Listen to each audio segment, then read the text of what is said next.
right, good evening. Welcome to the Zoning Board of Appeals meeting of December 13. We had begun the meeting at 6:15. We did go into executive session to discuss litigation, and we've concluded that executive session. We're back in public session at this point. My name is Matt McNamara.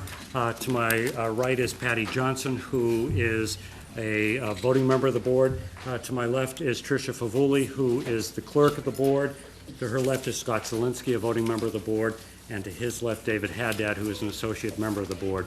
To the far table, Sri Budrow is our zoning administrator, and Melanie Matthews, who is our recording secretary. This evening we have two continuations, and we have 5 new hearings. I see a number of you who may not be familiar with our hearing process, so I'll quickly go over it. Our goal this evening is to hold a full and fair hearing on each application by taking testimony. I would ask for your cooperation and courtesy during the period. First of all, if you do have a cell phone or electronic device, if you would silence it now. During the hearings, if I have recognized somebody, please proceed to the lectern. And if everyone would be courteous enough to listen to the person who's at the lectern and to refrain from having any conversations amongst yourself, we will be able to get through this earlier. We very much appreciate all of you that do come out to learn more about applications and to participate in the process. Initially, we will open up the hearings by the clerk reading it into the record. We will ask the applicant to make a brief presentation, no longer than 15 minutes. The board will then be refreshed on any correspondence or information from other departments that we get advice from. And then the board will ask questions, and ultimately the audience will also have the right to participate by asking questions for those who have comments in favor and those who are commenting in opposition. With that, we will start with our first hearing this evening, which is a continuation for FW Webb. This application has already been opened. We've taken testimony on it, and the voting members on this are myself, Patricia Favuli, Patricia Johnson, and David Haddad. Right. Mr. Zielinski had previously recused himself, and so he will therefore do that again this evening. The last time we did take testimony, and we were also waiting so that we could get the results of the site plan review from the planning board. So, Andy, I don't know if there's anything new this evening that you would like to present to us? Nothing new, no. Okay. Other than we did the planning board. Okay, great. And so I'll ask the clerk to update us with anything new in the file. At the meeting of November 5th, 2012, the planning board voted to approve the application of FW Webb. Conditions are that the plan shall be constructed as approved. Any changes shall be reviewed by the planning board to determine if a modification is necessary. Prior to the issuance of a building permit, the applicant shall obtain a curb cut opening from the DPW Engineering Division for Worcester Court. Those are the conditions. Okay. And we do have a letter from, excuse me, from the design review secretary that we didn't have prior. We just got this in a couple of weeks ago. This is from a member, John Sullivan, Design Review Committee, and it was suggested that we share our thoughts regarding our review of the FW Webb submission. We met with the company representative at our regular meeting and recommended the following. The proposed freestanding sign of 33 square feet is too large and must be reduced to 16 square feet to conform with the sign code. The west elevation sign of 75 square feet does not meet code. However, we recommend moving the logo to either above the canopy or centering the logo on the FW Webb name between the name Webb and Company. The maroon coloring should be removed from the top right panel adjacent to the roof line and keep the gray color consistent. Landscape plan could use additional input from DRC. However, we were told that it had already been approved by the commission, which evidently has overriding authority, which we are not aware of and do not agree with. And that is it for new information. All right. What I'll do is I'm going to ask the board members, Andy and Nicole, if they have any additional questions for you. Before I do, I just want to recognize also David Braga, who is one of our selectmen, who is liaison to the ZBA. Thank you, David, for being here. Patty, do you have any additional questions? No Okay. additional questions. I do not. I think we were just waiting for planning Yeah, board. David? Suri, any additional questions? Is there anyone in the public that is interested in the web application that would like to speak? Okay. I just had one quick question, Andy, and that is on the plan that was submitted. It was an engineer's plan, but not a plan that was prepared by a professional land surveyor or registered land surveyor. And ultimately, you will have to do that for the building commissioner in order to get your building permit. So I assume that that would not be a problem for us to get a copy of that prior to building permit being issued. Okay? All right. Then, does the board have enough information to act on this? Yes. Okay, would you like to close Make a motion, we close. the hearing? Okay, we have a motion to close the hearing. Is there a second? Second. All right, Mrs. Johnson, Mrs. Favuli, all those in favor of closing this hearing, say aye. Aye. Opposed? Unanimous vote. All right, what action would the board like to take? I'll make a motion to grant application 85-12 for FW Web Company. Okay. We have a motion, Mrs. Favuli, a second by Mr. Haddad. All right, let's go through conditions and findings then. You want to start, Tricia? Yeah, per plan submitted, I just want to make sure they're all, September 6, 2012. We've got layout plans, site plan here. And a floor plan, September 7th, 2012. Yeah, We also want to incorporate the plan, the site plan determination yeah, and and- conditions. and planning board. Okay, the Cape Cod Yeah, Commission as And the Cape Cod well. Commission is here also. And the condition of the submission to the ZBA of a plot plan prepared by a registered land surveyor prior to the building permit. Okay? And the reincorporation recommendations made by the design review committee? No. No, I know they're advisory. We don't. No, we don't, because that also was before the site plan review. Okay. Okay. All right, anything else? It's, I'm aware, because it's commercial, so Yeah. all the controlled construction will be with the building. right, and it's in keeping with 240-51A. And I think this will be an overall improvement to that area, and, That's a finding. yep.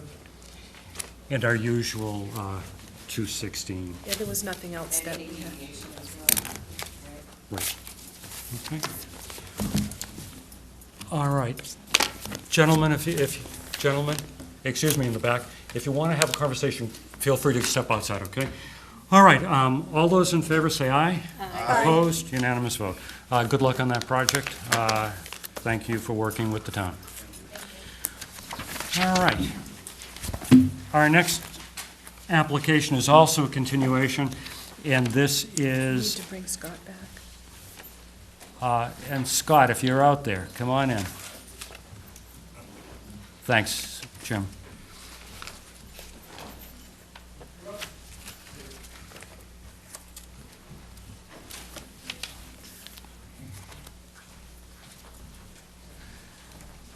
All right, this is a continuation. This is application 92-12, Sheehan, 8 Fowler Lane.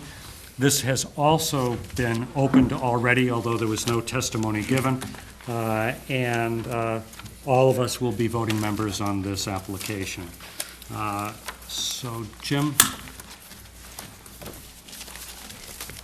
That's for you guys. Good evening. My name is Jim Fox. I'm a commercial and residential real estate broker with Kinlan Grover, and I'm representing Peter Sheehan, the owner of the property at 8 Fowler's Lane.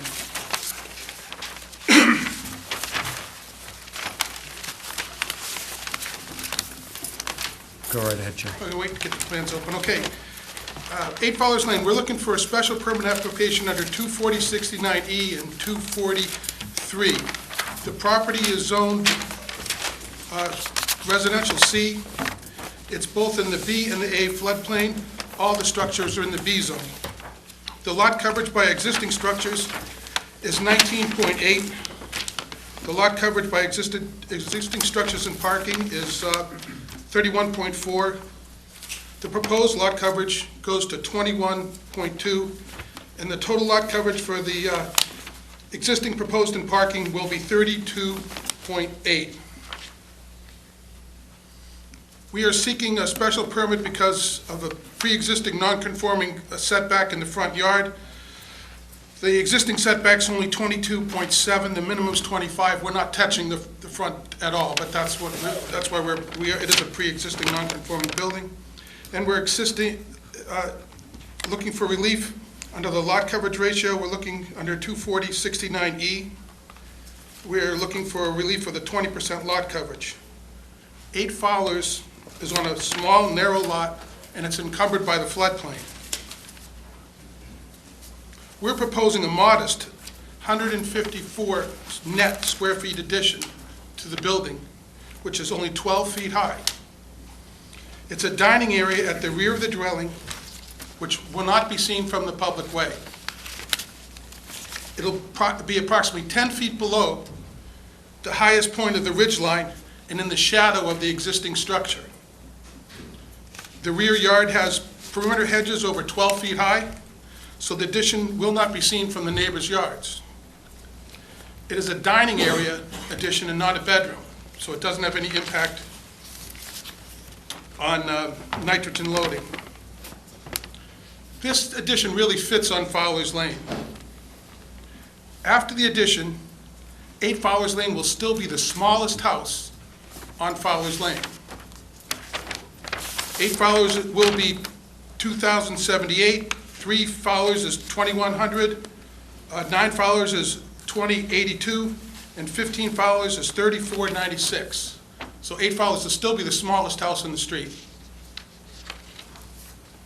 When you look at lot coverage on Fowler's Lane, it won't be the smallest, but it won't be the largest either.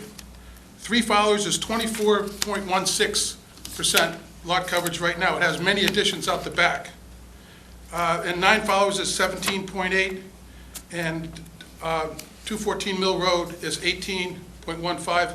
15 Fowler's is only 9.8. It's a very large lot on the water. If you also take a look at houses in the area to see how they fit in size. So we did a study of the 36 closest properties. What I did was I used a 500-foot setback. Fowler's Lane is in a very narrow isthmus, and so if you use a 300-foot setback, you're going out into the water, so there's very few neighbors. So I extended it to get a look about to 500 feet north and south of the area to give you the size of the structures in the area. And I cross-referenced all the data from the assessor's records and plotted it, so looked at the size of houses. And of the 36 houses, 8 Fowler's will rank 14th out of 36 in size after the addition. The average will only be, 8 Fowler's will only be 2,078, and the average will be 2,479. With some of the largest houses being, there's right near 8 Fowler's. There's 3 large condominium developments that are 3, 4, 5, and 6,000 square feet. And on 240 Mill Road, there's a 7,664 square foot single-family home. So in the immediate area, some very large structures. So ours will still be one of the small, less than half the size of all the structures. So we'll be well below the average. It really does fit into the neighborhood. We think it fits the bylaw. It's a modest addition on a lot that's restricted because it's long and narrow and restricted by the floodplain. There's only so much area we can build on it. If you notice on the plot, the house is sitting in the only area that's not in the B zone, in the A zone there. If you look, the house is surrounded by floodplain. The addition will be below the existing roof line. It's not visible from the public way. It doesn't affect the shadow on any additional properties. It won't affect affordable housing. It will not affect on the nitrogen loading because it's an addition to the kitchen, not a bedroom. And as I said before, after we finish, 8 Fowlers will still be the smallest house on the street list for Fowlers Lane. And we hope you find that this request meets with your approval. Thank you very much. All right, Jim, what we'll do is we'll review the referrals, any correspondence, and we'll ask some questions. Conservation, it's just outside conservation's jurisdiction. Natural Resources has no comment. Planning has no comment. And there's no correspondence other than the information that Jim gave us. That's it. Okay. Then why don't we start, Patty, you want to start with questions first? Yes, do you have a layout of the area that you investigated, the size? I did submit it. I submitted it. Hang on, with- there's only one copy, so let me pass it down to you. I do have one with me. That's one of them. Hang on, because I have another one too. That's the only question I have. Okay. Guess I missed this. Tricia? Jim, all of the houses that are under 8 Fowlers on your chart here, on Salt Pond Road, all of those lots on Salt Pond Road pretty much are the same size lot as your subject. Pretty much, yes. Pretty They're much. really close to 10,000 square foot lots. Yeah, that's what I was just looking at. So all of those are under, the largest one is, you've got 1,888 on Salt Pond. So they're like-kind lots with smaller houses than what you're proposing.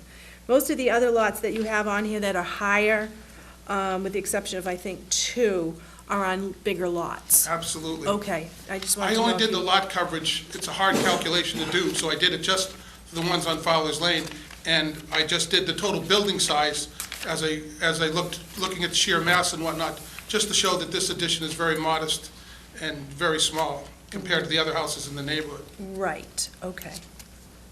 If you go north, I mean, Salt Pond is to the south, if you go north, Correct. the structures are huge. Okay, thank you. Scott? Mr. Fox, did you have any dialogue with Mr. Carrigan about the septic system in this location to, Yes, we did, there's a referral from him in the file. there isn't? Well, I have a copy of the older one. I had actually brought this before. It was referred to him before, and he did make a comment on it. The only comment he had, when we did review it with him, that he does approve of it, but it's very, very close, and he wanted to warn the applicant that if in fact this septic system fails, it'll be more expensive to repair it because we're putting it so close. He approved it but cautioned. He pulled that's a copy from the old file that they withdrew a while back, and as I explained to Mr. Fox, I cannot remove anything from a previous file. He can request for a copy or submit new copies. He did not request that. And what he's using is the referral from the one that was withdrawn. It is the exact same project. Well, it's answering his question, if we had a conversation, we did meet with him and did review it. He I did just it. explained it to the board why you have something and this board does not. Okay. That's all. That came- Go ahead, Scott, thank you. I was just concerned, or I'm just questioning whether he had any concerns of that septic tank being that close. I mean, it's actually under the cantilevered roof of that structure. Yeah, we had Did a you guys meeting. talk about that? Yes, we did. He saw the plans. We reviewed it with him, and his caution to us was that he does approve it, but he wanted the applicant to be aware that if the system fails, it'll be very difficult to repair because it's close proximity to the house. And there was never any discussion over a variance for the septic? Just a He didn't ask for what you guys never talked about that? we met with him, and he said, "You're okay." Okay. He has to sign off on the building permit. Thank you, prior Mr. to- Chairman. He just, Is that it, Scott? Yes, sir, thank you. Okay, David? Jim, the height of the existing home It's about 22 feet, and the height of the proposed? 12. Thank you. Okay. Jim, 3 questions. Thank you for the nice synopsis of the comparison, the information. It was easier to understand listening to you than going through the documentation of the file. Is everything that you have in the file, everything that you mentioned just tonight in the file, or is there anything? Yes, and all my calculations and backup information and all the statistics I used to prepare it are all in the file, Okay, great. along with the summary page and all the backup. Okay. Jim, you mentioned the hedges, the 12-foot hedges, and I noticed them back there when I did my site visit, and it does provide a great deal of, protection there. Who owns the hedges? That's a good question. I really don't know the answer to that. Because if part of your presentation is they're there, it provides protection. They seem to be on the property line. Actually, we have an engineered drawing there that, does it show the hedges? I might be able to answer the question. I have, You can take a look at this if you want. I have one too. Okay. Because obviously, it would be nice to have them maintained if the board so desires to approve this. That may be one of the conditions to maintain those, make sure those hedges are maintained. It's very unclear because. The hedges to the west are on our property, and those are the taller ones. And the hedges to the north are on the property line, according to the plan that's submitted. That's growth. We don't know where they're actually planted. It's so hard to tell on something like this. So we would accept the condition to maintain the hedges on the west side, because they're ours. That's no problem. And we'll negotiate with the neighbors Yeah. on the other hedges. For me, it was the north side that I was more interested in. And I think that's what you were referring to in terms of the 12-foot hedges. Oh, the highest ones are actually on the On west. the west. Yeah. They're the highest All ones. right. They're more than 12 feet. Well, we'll see what the board wants to do with it. I just wanted to ask that question. The other is, this house has a garage.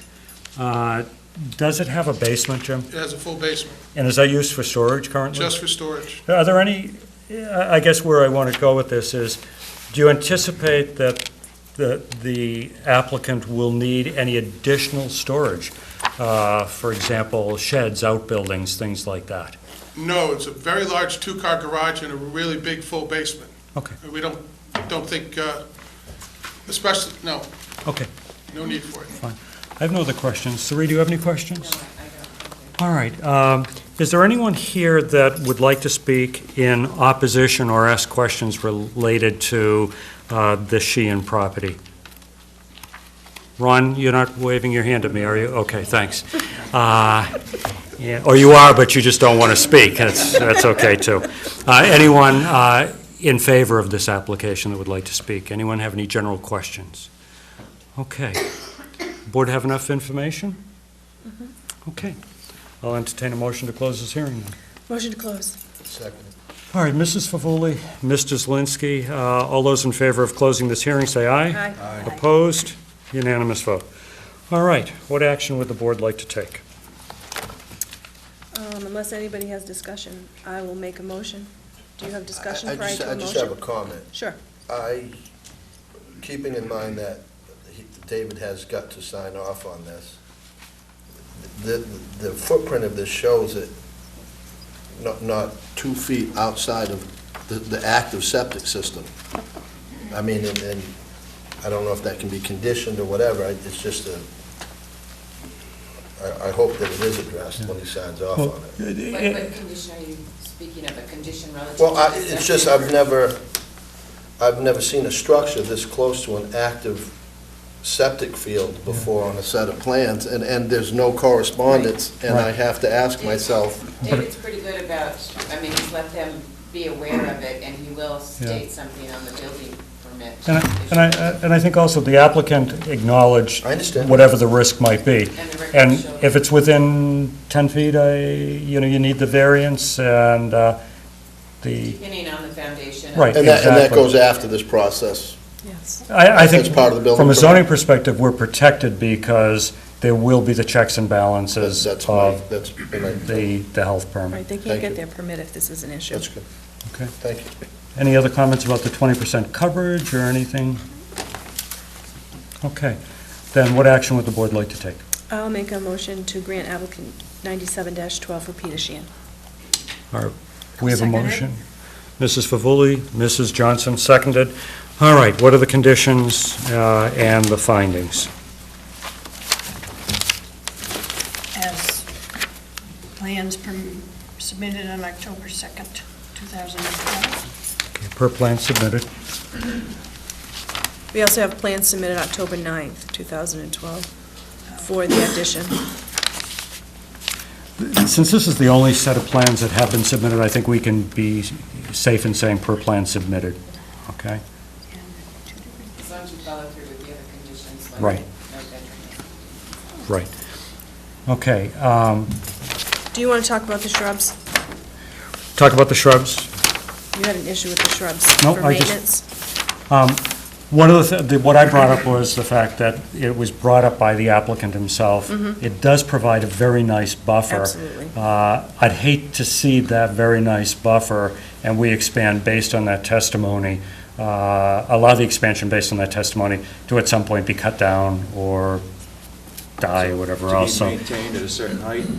yeah, the trouble is, and I think the applicant indicated too, work with the abutter to come up with a plan to maintain them. Well, we certainly can condition the western shrubberies to be maintained in the condition that they are at this point, Right, as Yep. existing. as the existing, and then.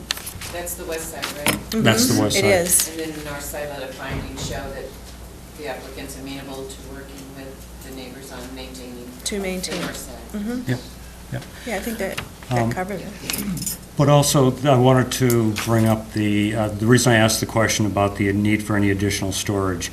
They'd have to Good go- information that was presented in terms of that, but I just, it's clear to us at all times, but I think it might be valuable to have a finding that the applicant didn't anticipate any need for additional outbuildings or sheds. And of course, any change of this would require a modification. Correct. And that's a finding, you said? That's right. Yes. Okay, so no condition on Nope. that? Okay, just a finding Yep. that he understands. So you've got the shrubs on the west side Shrubs being in- maintained as they exist by the applicant, and then a finding on the north side shrubs, a finding on the shed. Right. So far. And then any the- other outbuildings, Pardon me? shed or any other, Right. right, Yeah. right. And then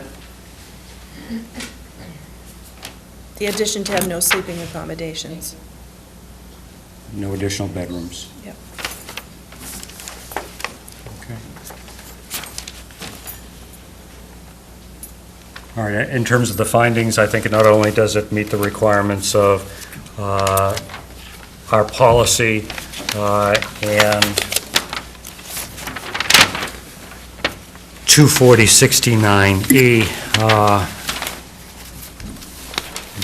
it's simply not going to be seen with those protections that we Nope. put in there. All right, and there are some challenges with the flood zone. All right. All those in favor, say aye. Aye. Opposed, unanimous vote. Good luck on that project. That's it. I also want to recognize our newest member of the Cape Cod Commission, who is a representative from the town of Falmouth, and thank you for coming. And Would you want to Seeing give what his we do. name, so people know his name? Andrew Putnam. Thank you. All right. Our next application is going to be 101-12. This is a new application this evening, so I'm going to ask the clerk to read it into the record for us. This is John Alves with property located at 570 T-Ticket Highway. Application 101-12, being all persons deemed affected by the Board of Appeals under Section 11 of Chapter 48 of the Massachusetts General Laws, you are hereby notified that A. John Alves individually and A. John and Mary A. B. Alves trustee of East Falmouth, Mass. Applied to the Zoning Board of Appeals pursuant to Sections 240, 204B of the Code of Falmouth to modify a use variance to run with the land for any subsequent owner of subject property located at 570 T-Ticket Highway, T-Ticket, Mass. Publication dates November 20th and November 27th, 2012. And we just need a motion to modify it, amended, excuse me, from 240, 202 to 204B. Yeah, just a quick explanation on that 240-202 is the appeals section under the bylaw. Right, it was just a minor error. So, did you make that motion, Tricia? I did. Is there a second to that modification? I'll second. Mis- David beat you to it. Okay. Mr. Haddad. All those in favor of modifying this, say aye. Opposed, unanimous vote. Mr. Alves, welcome. Thank you very much.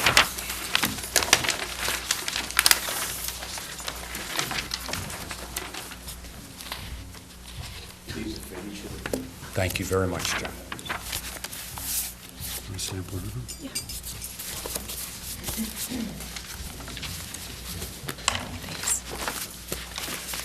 Good evening, members of the Falmouth Board of Appeals. For the record, my name is A. John Alves, 570 T-Ticket Highway. Mary and I are here this evening to request a change to our current special permit of November 19th, 1977, to conduct a business in our old barn at this time, at this address. A picture of the old barn is in your folder. The barn began its business in 1887 with a group of Portuguese farmers who were packaging and selling and transporting their strawberries, which were very famous at the time, and tomatoes from that particular barn. The barn was featured in Old Barns of Cape Cod a number of years ago.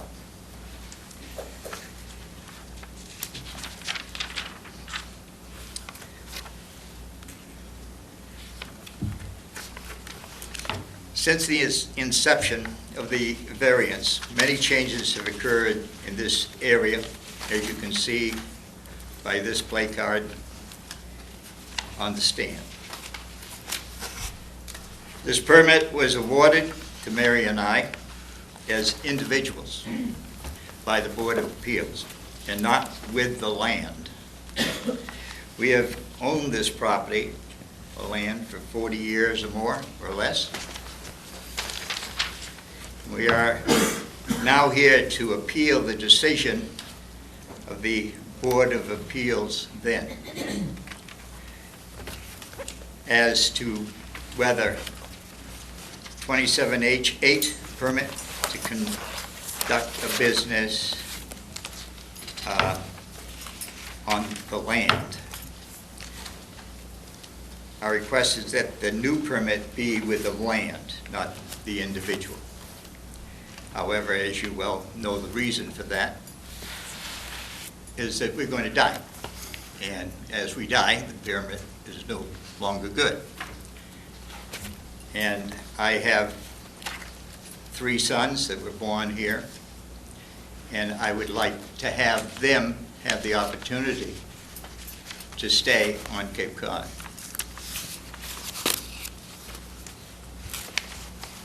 And the reason for this also is to preserve this property for his sons, as I said, and to use it in the future business after our passing, Mary and I. And that's about it. Mary, do you have anything to say? Okay. Hi, Mary. Hi, thank you. My name is Mary Alves, John's wife. All we're actually asking is a change in terminology from the person to the land. It's that simplistic. 40 years is a long time, but also a short time to us. And we are addressing now our mortality and thinking in terms of the next generations. And we all know Cape Cod was founded on the fishermen or the farmers or the small businesses. And we would like to be reassured that with our sons, they have that right on that piece of land to have a business. I can walk in any direction and be on industrial land where we're located. I think most of you know where that is. In any direction, industrial land, and all we want is to be given the gift that the land we now have may retain its business setting with the original variance. Thank you. You're welcome. I don't suppose you have any questions, except to John. Before we ask questions, we're just going to see what the other departments have suggested to us, and we're going to look at any correspondence, and then we'll ask some questions I'll wait. of John. No, you can sit down for just a moment, okay? Thanks, Mary. Planning has no comment, natural resources has no comment, engineering, if there's any alterations, apply with the Mass Highway Division. Conservation has no comment, and there's two letters of support in the file from Barry Edward Alves and John Michael Alves, that they are in favor of the appeal. That's it.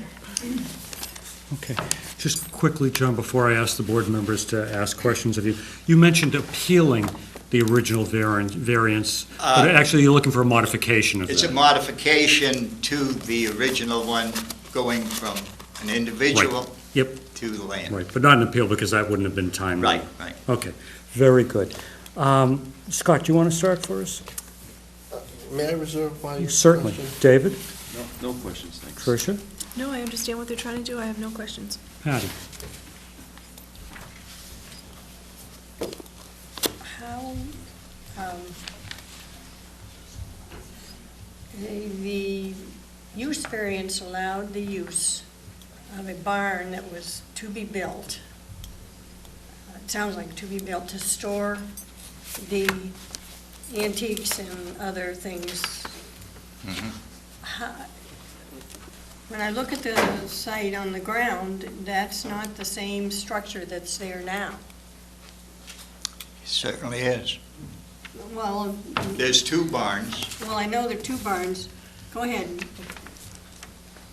And the plans that were submitted with the variance, the original variance request, showed a barn that was going to be more rectangular.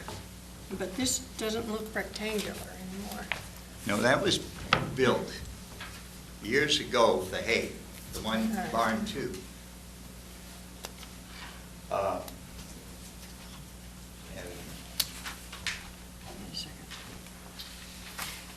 John, if you would put it, These are- yeah, that would be Yeah, put it great, up so, there so everybody because remember, can you're see. on television, too.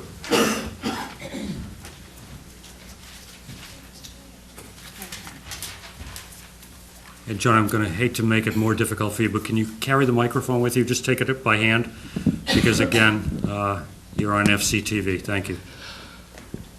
I'm getting a little deaf now, but it's, Me too. basic, It's on. basically, this was the original barn right here, back in 1895. This barn here. Came to here.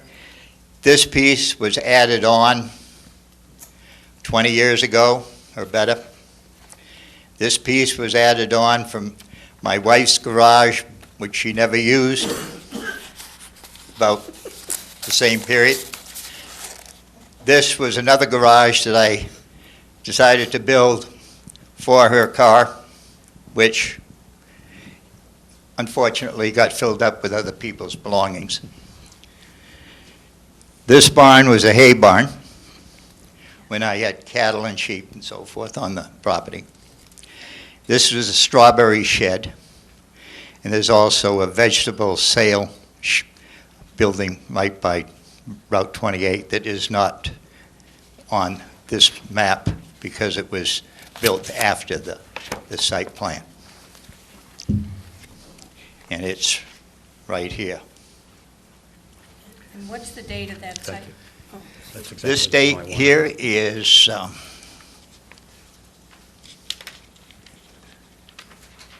the same, I believe, as the one you have. 1977.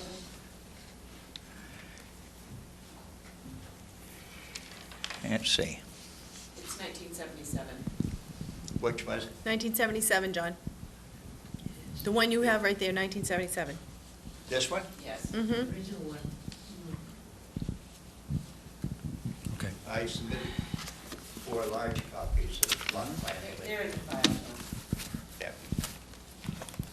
Yeah. I'm still confused because the plan I have shows a barn, proposed barn, and it apparently is with the original variance request. That barn was, I'm not sure what it was, 35 feet by, That's attached to the back. That was also brought up on the variance of 1977, if you look at the variance. all right. This portion of the barn was put up from here to there, on the back side of the barn, at the time that I received the variance for 27H. So it isn't the plan that went before the Board of Appeals when they issued the use. No, of course not, It's not because the same. It's not the same plan because the plan has changed over 35 years. And I have in your folder shows how many times I went to the registry Yeah, and that's- plans submitted. I understand, but I just having a hard time trying to fit the way the variance was issued, the use variance was issued with what I see on the ground. The use variance did not disallow permits to add on to structures. The use variance was strictly a use of the property and the barn, but it did not disallow additions to structures and additions of other structures.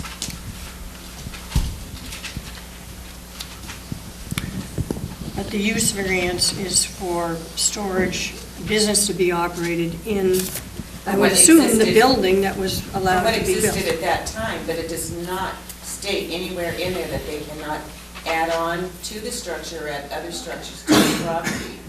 And you can read 27H, it doesn't preclude certain things, and then read the use variance permit that was issued.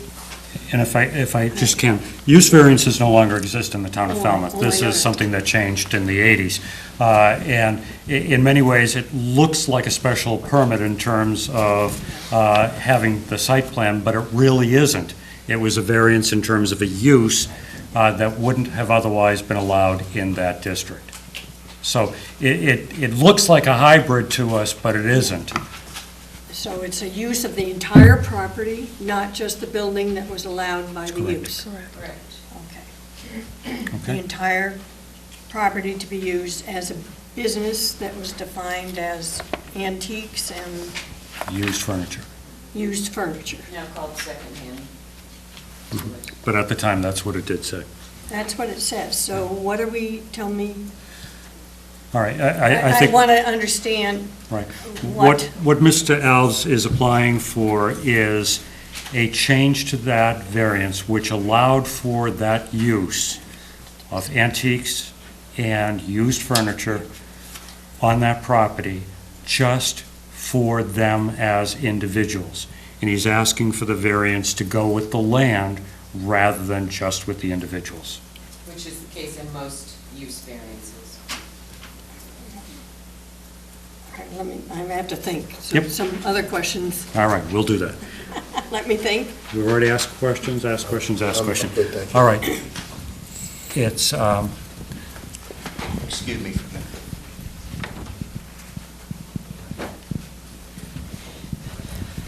If I may, Mr. Chairman, I represent Mr. Alves. I just wanted to... oh, sure, I'm sorry, I didn't realize that, No, Laura. that's okay. I'm kind of shadowing him here tonight. So for the record, I'm Laura Moynihan. I just... Laura, I'm Can just we gonna move move this that? up. so- Yep. I'll get it for you.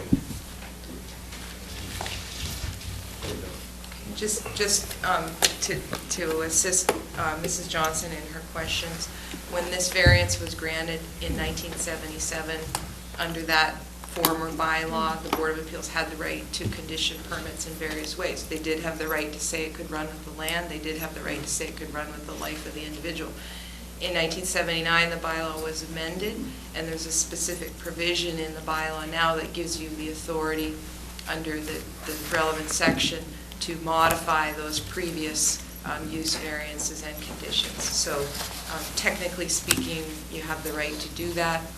In 1977, they had the right to have this variance attached to the land.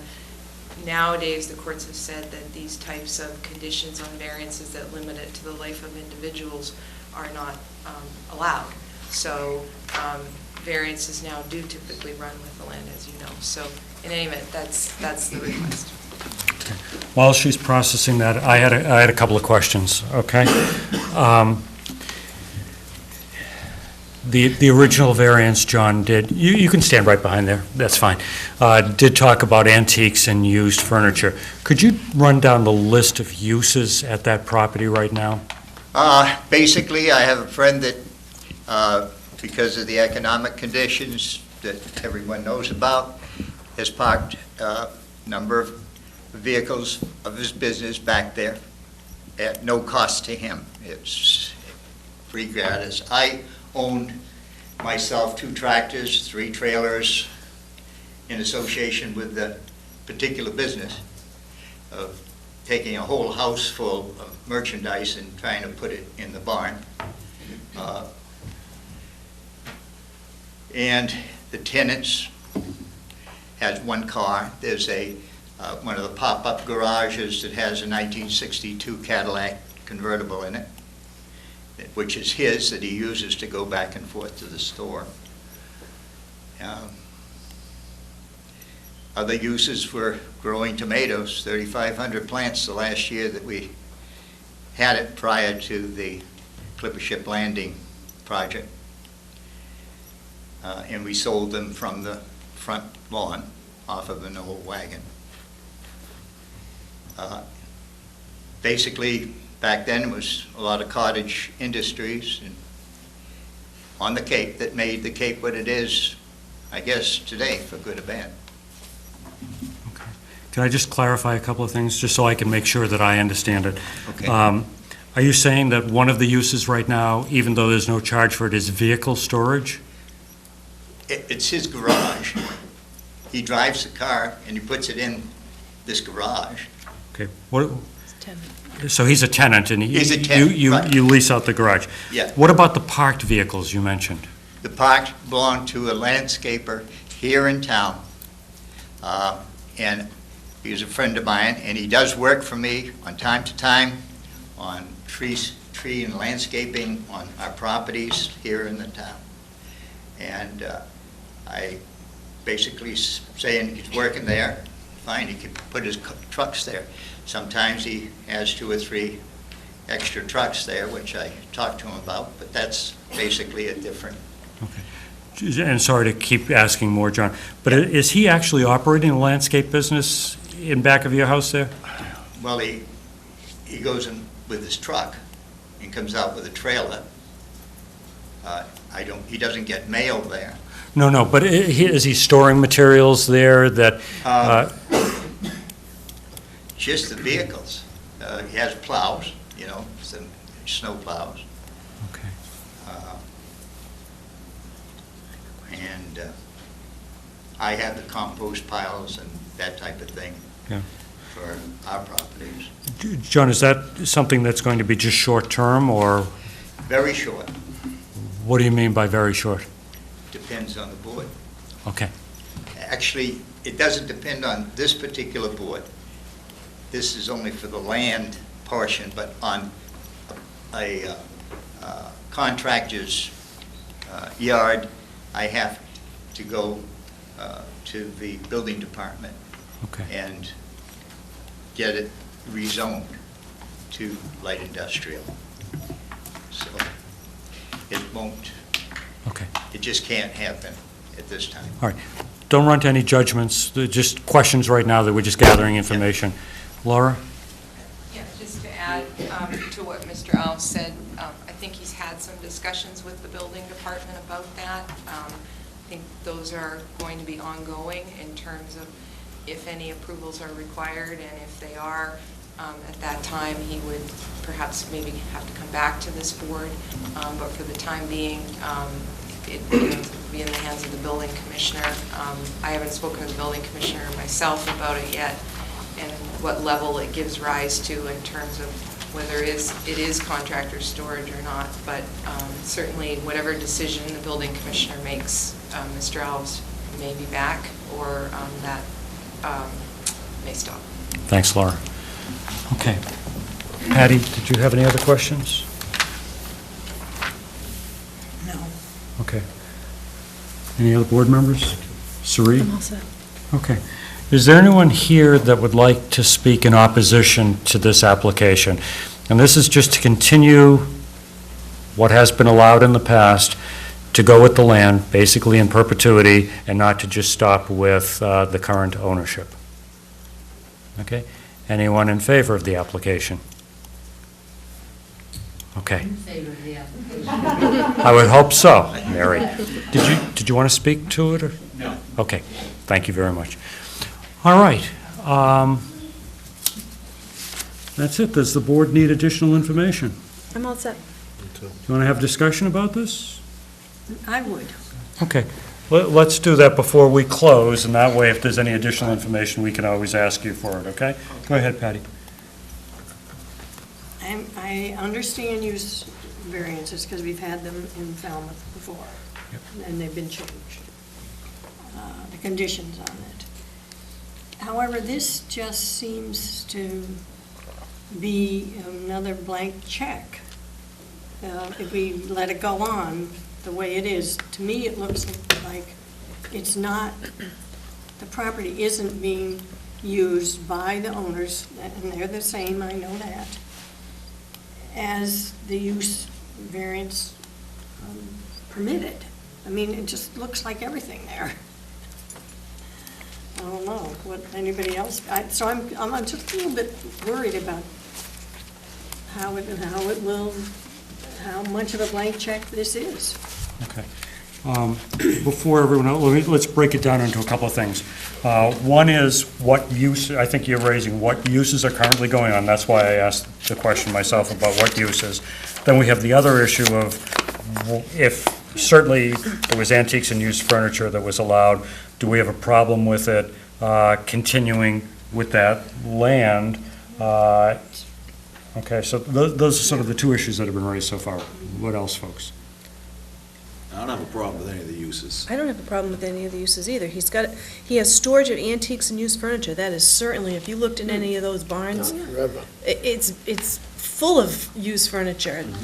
I don't think you can get in some of them. As far as selling tomatoes, that is so slight as a farmer does. That's not even an issue. Right, so I don't have any, I just don't have any issue. All as we're doing is modifying this to run with the land, which we have every right to do under 240-204B. Sorry. He still has sold produce there for like 40 years. Yeah. Oh, yeah. He also has, he's also known as one of those secondhand dealers, and he is, licensed for that.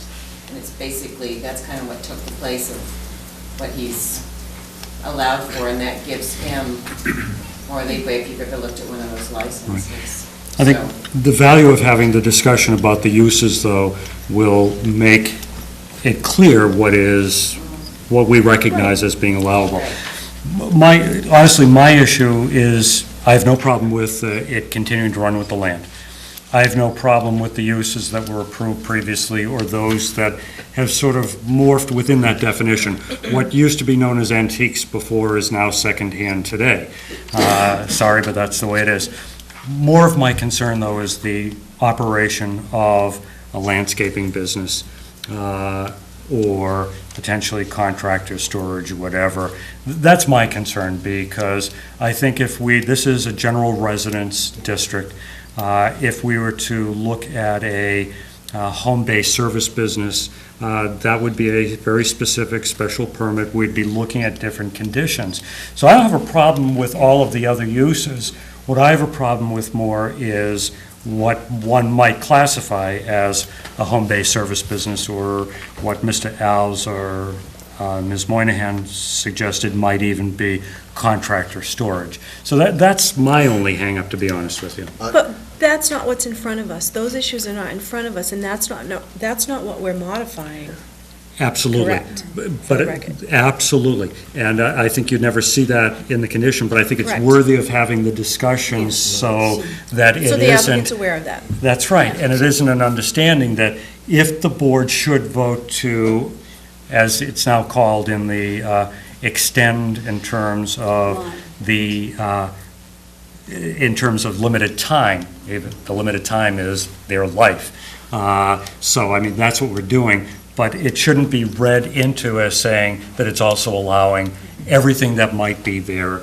And that's where your findings come into That's play, right. because one of the things that we do Does that make it easier? is Yeah, that makes, base the decision on findings and conditions. Right. So the board makes a finding that they understand that there is possibly a question of equipment storage that will be worked out with the building, and whatever the applicant requires, any change like needed for a home business or a contractor storage, would have to come back to this board. That's right. And through So that's testimony, finding Mr. that you Alves stated that this guy does work for him. I know in the past that Mr. Alves used to own some of his own equipment and small dump trucks to affect his own business. And maybe as he got older, he had to transfer that. But I think as everyone said, that's not before us right now. Well, It's just- But I think it's just putting it out there that this is a question we have. It's already being addressed by the applicant with the building commissioner. But if the board chooses to extend the variance to go with the land, the existing variance is antiques, used furniture, and if we broaden that definition to, include, what's allowed under the secondhand dealer's license, then, And make a finding that he's also done agricultural sales for over 40 years. Sales. let me see if the board has anything else first, Laura, and then I'll come back. David, anything? I'm fine. Okay, Laura, please. I just wanted to add that when the variance was granted, from the record, the minutes, it was obvious and contemplated by the board at that time that the Alves family would be living on the property. The plan shows their home. It was in an agricultural district. So the original variance does not have any conditions in it limiting them or prohibiting them from having, obviously, single-family residential use and even agricultural use that would be allowed in that district. So it's a little different than maybe some that you've seen where you have a property that is now completely commercial. And so you do have these accessory or spillover issues. The issue with the storage, of the vehicle, certainly you can condition that as you see fit. It does sound like it's somewhat gray in terms of, when those are used in the business and when they aren't. And so that's why I think maybe if you could give him the opportunity to try and work through that a little bit with the building department, that's the point there. Thank you. Thank you. Anything further? All I right. just had that uncomfortable No, thing that's about, why I'm we had not the sure what discussion. this can morph into, or whether, but now I really do understand it better, that it's specifically to run with the land, and I'm not allowing Right, it's not who knows gratis. what there. Okay, Make a motion to close the hearing. thank you, David. Second. Quite welcome. Also Mr. make a motion. Wait. go Mr. ahead. Haddad, a Mrs. second Vivoli, first, and all then you can those make your in favor of closing this hearing, say aye. Aye. Aye. Opposed? Unanimous vote. Mr. Haddad. Also make a motion to accept application 101-12. Okay. To approve. All right, Mr. Haddad and Mr. Zelinski, conditions and then findings. Findings to be as what you've already stated. Yeah, so to save a little bit of time with the things that we just That we went just through. discussed. And the conditions, the only change is to allow it to go with the land, no derogation from the prior terms and conditions of the use variance, even though there isn't one right now. And I think what we'll do is, I think as you understand, we're going to capture in this decision the findings that we're slightly uncomfortable about that landscaping use or whatever it is, but you'll have Can I to. say something at this time? Not at this point, John, because you've got the, it looks like you might have the approval here, so, but clarify with the building commissioner. And if there's anything that has to be a change, you're going to come back to this board to change it at that time. Okay? Anything further? All right, all those in favor say aye. Aye. Opposed? Unanimous vote. Thank you very much, John and Mary. Do you want these back? We only need one of them, so. There's a nice picture of the historical barn there that, That's the picture that was in yep, maybe the new merged historical district commission, historical commissions will like that. Thank you, John. All right. Good luck, John and Mary. All right, our next application is application 100-12, 40 Main Development LLC.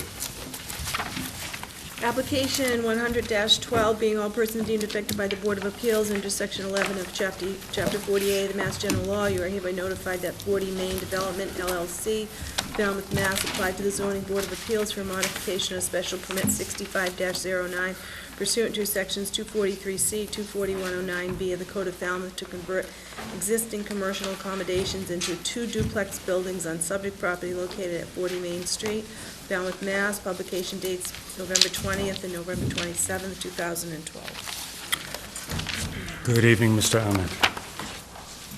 Good evening, Mr. McNamara. Good evening, members of the board.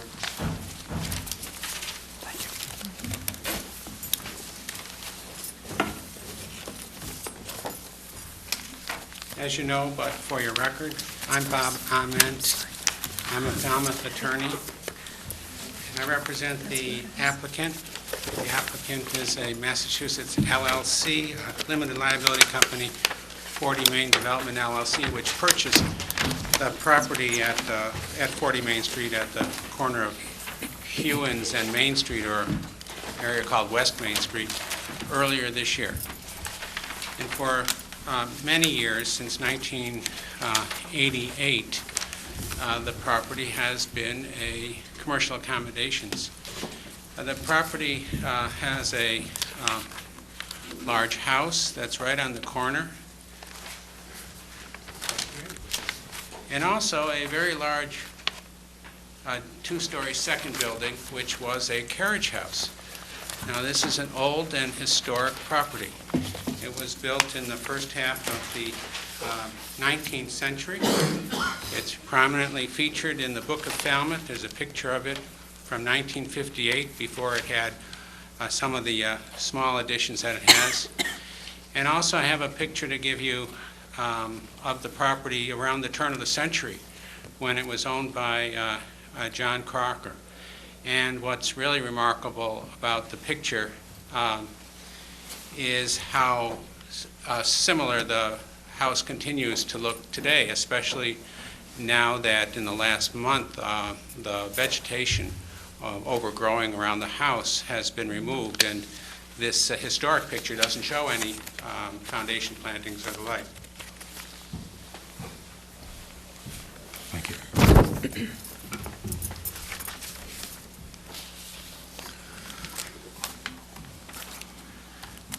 This property is in great need of upgrading, and the proposal is to convert the property, which in its last special permit issued in 2009 was allowed to have 7 guest rooms in the 2 buildings, with a total of 16 guests, plus a 3-room apartment on the 2nd floor of the carriage house, plus on the 3rd floor of the main building, which previously was the owner's quarters, space for inn employees to live.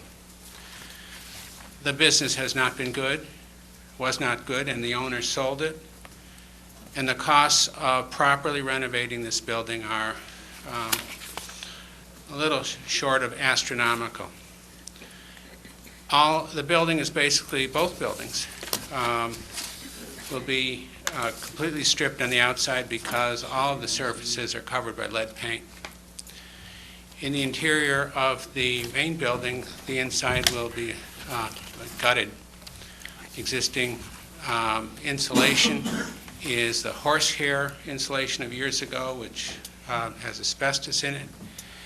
The cost of just the removal of the exterior paint and the, which is going to be done by actually removing the shingles, having them rebuilt, and the shingling is beautiful, and it's the same shingling styles and designs that were on the building in the picture that I've submitted to you and that exist today and will be replaced, all with specially created shingles, I believe, by Falmouth Lumber. And the cost of just that part of the project would be around $150,000. The total renovation cost to bring this property up to code, to correct all the problems I've indicated, to comply with today's energy requirements. The windows will all be new wood windows that meet the wind code. All of this has been approved by the Historic District Commission, and the cost of the total project will be $700,000 to $800,000. So it's a tremendous project to be done that could not have been afforded for by the use of the property as bed and breakfast rooms. And the owners anticipate that they can do all this and I guess make a profit of creating 2 duplexes. Now, I should have mentioned when I began that the principal of 40 Main Development is Michael J., who's had a bit of experience constructing in Falmouth. But the builder, who's his partner, who's here, is Ralph Crossan. Ralph was for a number of years the building commissioner of the town of Barnstable, and he is, among other things, a certified lead paint remover, so he's got this in hand. Leonard Baum, who is next to him, is the architect for the project. And Leonard is a specialist in historic renovation. As I said, we've been to the Historic District Commission, and they've approved what we want to do. I've mentioned a couple of other things about the plans. Although it hasn't been finalized, the hope is to put the utilities that serve the buildings underground. The plans show a couple of air conditioning units which we're going to relocate in response to concerns that have been raised by abutters. There are air conditioning units shown along this boundary. The toners on the property next to it, and those will be relocated probably to this west side of the building, possibly to this corner. And there are 2 air conditioning units shown here abutting another neighbor's property, and they'll be replaced probably just behind the building, which is, I think, well away from the toner property, and they would also be screened with some landscaping and fencing.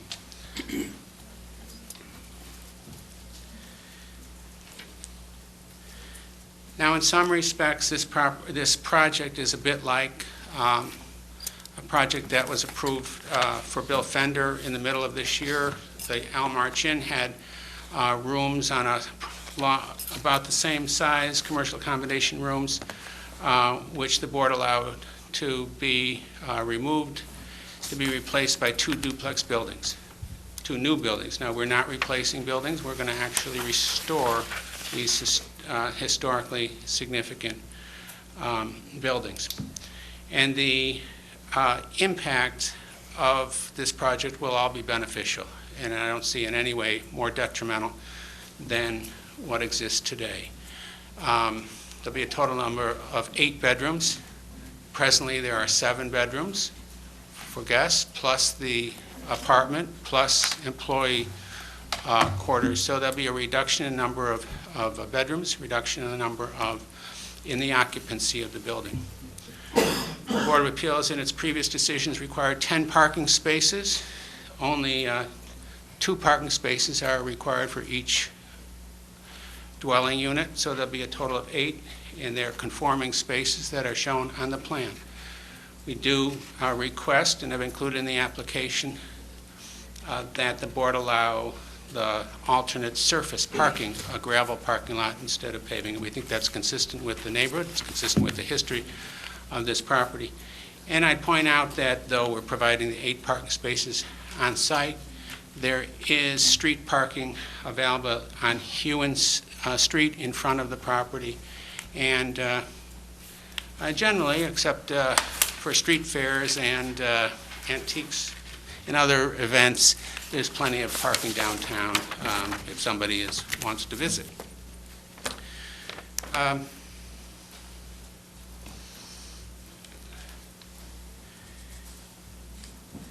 There's also no increase in the septic flow requirement, and there's a relatively new Title V septic system that's been installed on the lot.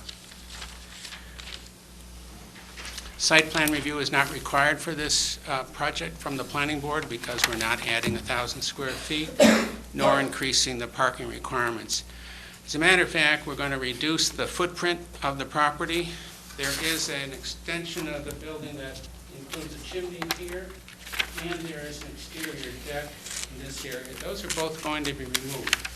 And as a result, as stated on the plan, there is actually a reduction in the lot coverage. The present lot coverage is a little bit under 25%. It's over 20%, therefore it's non-conforming. The lot coverage, and that's lot coverage by structures. In the general residence district, which this is in, 50% lot coverage is allowed, overall lot coverage, and because of some new walkways that will be created, there'll be an increase in that, but that's conforming.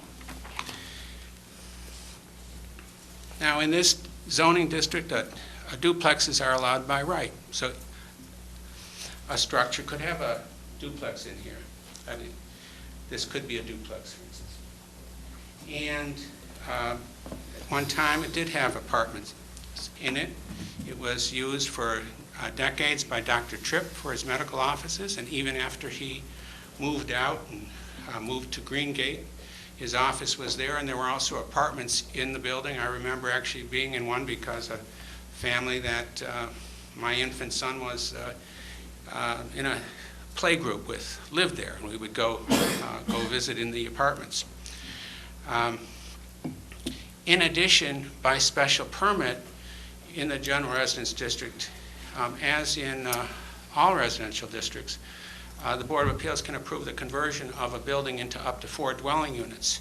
But while the town tightened up that bylaw for other residential districts, the bylaw in the general residence district was not changed, and the standards for doing so are easier. You still need a special permit. You're not supposed to make a material change to the exterior of the property. As you can see from the pictures dating from a century ago, we're not making material changes to do this. But we're not asking for 4 dwelling units in one building, which we could do. We're asking that there be 4 dwelling units on the property overall total, 2 in each building. So it's really a very good project for that reason.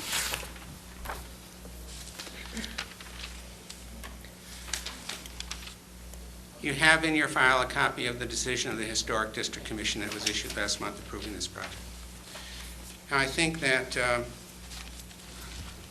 I've certainly made it easy, I hope, for you to determine that the change proposed are not substantially more detrimental than the existing use, which is non-conforming, and that you grant the special permit. If you have questions, and I can't answer them, hopefully Ralph Crossan or Leonard Baum could do so. I haven't shown you, but I'm sure you've looked at the property not only over the years going by, but we have loads of pictures that shows what's here. There's lots of details that are going to be, all this intricate design will be preserved, but the areas that are crowded with additions that shouldn't be there are going to be improved.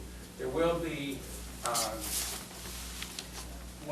we're taking away that deck, as I said, but we are going to add a gazebo that some of the design mimics existing turrets. That will be the entrance to one of the units that's accessed to the rear. One of the units in the main building is accessed through the front. The other is accessed through the rear. Thank you. Okay. We'll review referrals and correspondence. No comment from planning, no comment from natural resources. Engineering,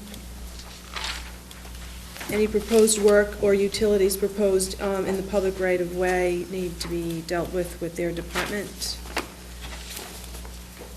Conservation's only comment is to keep the stormwater on the property. And building department property is in the historical district, and historical district commission has 4 conditions. New French doors on the garage house will incorporate wood panels on the lower half to reflect a style more in keeping with the with the carriage house. Windows shall be of wood. New deck shall be painted wood. Steps on the side porch of the main house to be removed. Any other work to be performed at the above referenced property shall be presented by the applicant to the Historical District Commission for their approval and review. And there's no correspondence. No. That's it. Okay. All set. Do you want to start with questions? You know what? I don't have any questions because it's pretty clear to me, and they're reducing the lot coverage. We don't see that. All right. Scott? Mr. Ahmed, can I ask you just a couple? Are these going to be for sale or rental? They will be for sale as condominium units. Okay. I don't think you could charge a rent that would pay for this project. Right. Could you just go over the number of bedrooms, including the staff quarters, total bedroom count? Sure. I'll do my best, and maybe Ralph can help. Let me tell you what the 2009 special permit approved. It approved 7 guest rooms, 2 in the carriage house and 5 in the main house. But the 2 were on the first floor, and there's a 3-bedroom apartment above. So I assume that that's 1 bedroom, not 2, but it certainly is 1 bedroom in that apartment. So that gets us to 8. And then the 3rd floor of the house, the older house, was both used for and allowed to be used for staff. But I don't know how you would describe that in terms of bedrooms. It probably lays out as a couple, 2. So add it all together up to 10. And the allowed number of guests was 16 under the special permit. So 16 plus the owner's family, plus staff, and you have a pretty significant occupancy. Thank you. Thank you, Mr. Chairman. Patty? This is on the sewer? No, it is not. No, it's not. Unfortunately, there are a lot of people around the town green who think so. The sewer ends about at the post office. It's not on the sewer. And it has a new Title V system. Is the easement part of the ownership, so it's part of the lot, the calculations of the lot area? It is. And though I haven't done the calculations both ways, that'd be the only way to do it. However, that easement is used exclusively by the abutter. So By the abutter? By the Mr. Toners, and it's used for storage. It's obviously an odd-shaped thing, and I actually don't know the history of why this extension. My guess is that it obviously led to property over here, and maybe Dr. Tripp or a previous owner actually owned property over here. I suspect that's the case. But it is part of it is part of the land of this property? Yes. Even though the fee, we would say that the fee ownership it includes that. Yeah. And I noticed that... No change to that. I noticed that the bulkhead was being removed, and I was there, removed, but relocated. Is there a particular reason for that? Well, the latest plans that have been submitted over here, if you're talking about the carriage house, that we're not going to change the location of the bulkhead. There is a change in location of the bulkhead in the main house. And I'd ask Leonard Baum to explain that if you'd like any information about it. Yes, I'm just curious. Remove bulkheads and relocating the bulkhead. The one I'm really interested in is the bulkhead on the main structure, not the bulkhead in the barn. the carriage house. Leonard's come all the way from Rhode Island, so it's great he gets to speak. Oh, good. Good evening. My name is Leonard Baum. I'm a licensed architect in Massachusetts, among many other locations. And I specialize in restoration, preservation of historic properties. The reason why we want to move the bulkhead is because we need to create a new entrance for one of the condominium units. And in order to separate the entrances for privacy, that bulkhead is in pretty much where we would like to create this new entrance. And so we found another location for it that we could provide a bulkhead access to the basement. The basement's going to be basically utility space and some storage lockers for 2 units. Okay. Those are my questions. Thank you, David.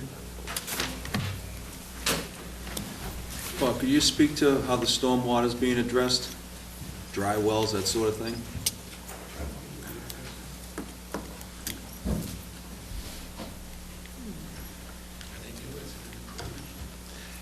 Yeah, right now, there's no gutters or downspouts on the building, it Just for the record, your name, please. Ralph Crossan. Thank you. And the water just free falls all around. Conservation's asked for it to be recharged on site. We'll do that with sub-grade dry wells. So there will be dry wells? There's going to be dry wells, that sort of thing? Yes. And just one other thing, the trash, there's going to be trash there, where's that going to be stored? Okay. Yeah, we've thought about the trash. We will not be having a dumpster. It's just the project is not large enough to require that. It would be individual barrels. And we expect that they would be stored, well, let me put it, they won't be stored on either of the abutters' property lines. They would, here and perhaps right here. Perhaps, or that's the spot? What's that? Perhaps, or is that the spot? Well, I would say that we haven't determined exactly what the best location is, but we would agree that they won't be along either of the abutters' lines. There'll probably be very small shed-type structures that would be created next to the house to do that, to store them.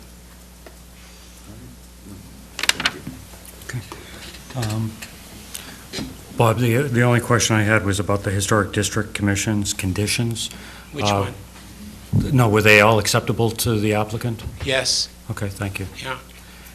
We of course, asked for permission to use a clad, a wood-clad window. It's considerable savings, and the Historic District Commission didn't bite. Sri, any questions? All right, thanks, Bob. Is there anyone in the audience that is in opposition to this application at 40 Main Street? Anyone in favor of the application? Yes, sir. Do you want to come up and introduce yourself for us?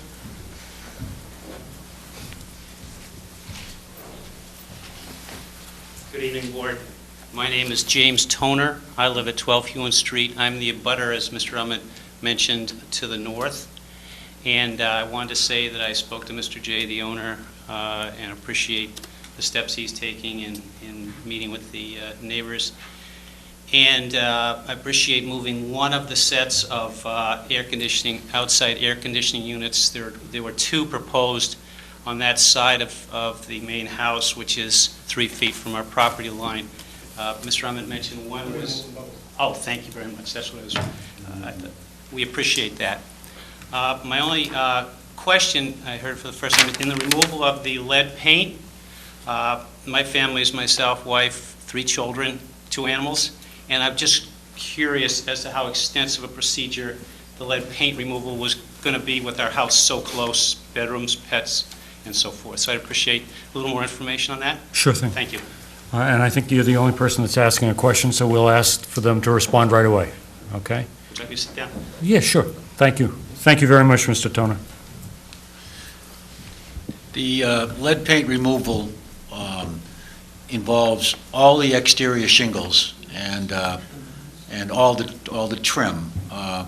The approach for this type of job is to literally tent the structure while the siding is removed, and the disposal of it is to a special landfill. It's done through a commercial carrier, but they take it to a certain place. There'll be no grinding without HEPA-Vacs. HEPA-Vac is an attachment to a sander that sucks the dust in, and any scraping will be behind a screening. Okay. All right. Yes, Kevin, come on up. We're in the in favor stage, right? How's your recovery? It's coming along pretty good. Kevin Robinson, 27 West Main Street, and certainly in favor of his project. We just went through something very similar, a very extensive project across the street, which is now known as the Captain's Manor Inn. The only comment I had would be that some kind of restriction on that this doesn't become short-term leases. I know they're for sale. We all know that the economy is still a little difficult. We certainly don't want to see these turning over. We do appreciate the efforts they're putting through. So maybe some kind of information about what the plan would be for leases. We would certainly hope they would be at least a year. If someone comes in and buys it, it couldn't be a month at a time or something of that nature. Otherwise, certainly in favor of it. Okay, hold on just a second. Do you want to answer that question, since we seem to have only a few? Thank you. I think that the owner's aspirations are entirely consistent with that, but I don't think it's appropriate for the board to specify the period, how long leases could be. I mean, I really, this is intended to be a condominium. There may well be in the condominium master deed restriction against leases for less than a year. That would not be unusual. But you know, all of us who own our homes and people who own duplexes and so on, they can rent their homes for periods that are shorter than a year. I appreciate the concern, but you know, right now we have commercial accommodations with constant turnover. We're going to have a condominium unit owners association, which there'll certainly be 3 unit owners after a 4th who doesn't, who makes trouble. But I think that the restriction that is being suggested is just beyond what the board should get into in restrictions in a case like this. Thanks. Okay. Scott? I have a question for Mr. Robinson, if you don't I mind. apologize. I didn't realize it was from Kevin. Kevin, if he's going to ask you a question, you're probably going to have to come back up. Sorry about that. Sorry. It's my fault.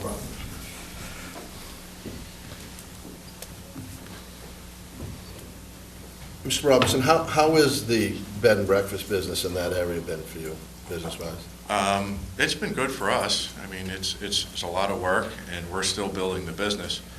I'm not sure how, to get into my financial. Personally, how's it been for you across the street? I mean, We're still building the business. If you're asking if we're profitable yet, no. No, That's not that part. I just want to know how if you're staying busy. Yes, we're busy. Okay, thank you. Thank you, Mr. Chairman. Okay. Yes, sir, you wanted to speak as well. Yes. And we're in this in favor of the application portion. Yeah, good evening. My name is Jim Dryden, 51 Main Street, and I, again, in favor of going forward with everything. I would like to back up what Kevin has said. One of my concerns, obviously, right across the street from we're right directly across the street from the property, and what we don't want to see is someone to come in buy one of the condominiums and turn it around and rent it on a summer basis, week by week by week. So I think what we're looking for is some kind of a limitation on what people are going to do with the property. And I understand that that's a little bit of a concern, but it's detrimental to the neighborhood if we have people come in and rent it on a week by week basis. Thank you. Bob?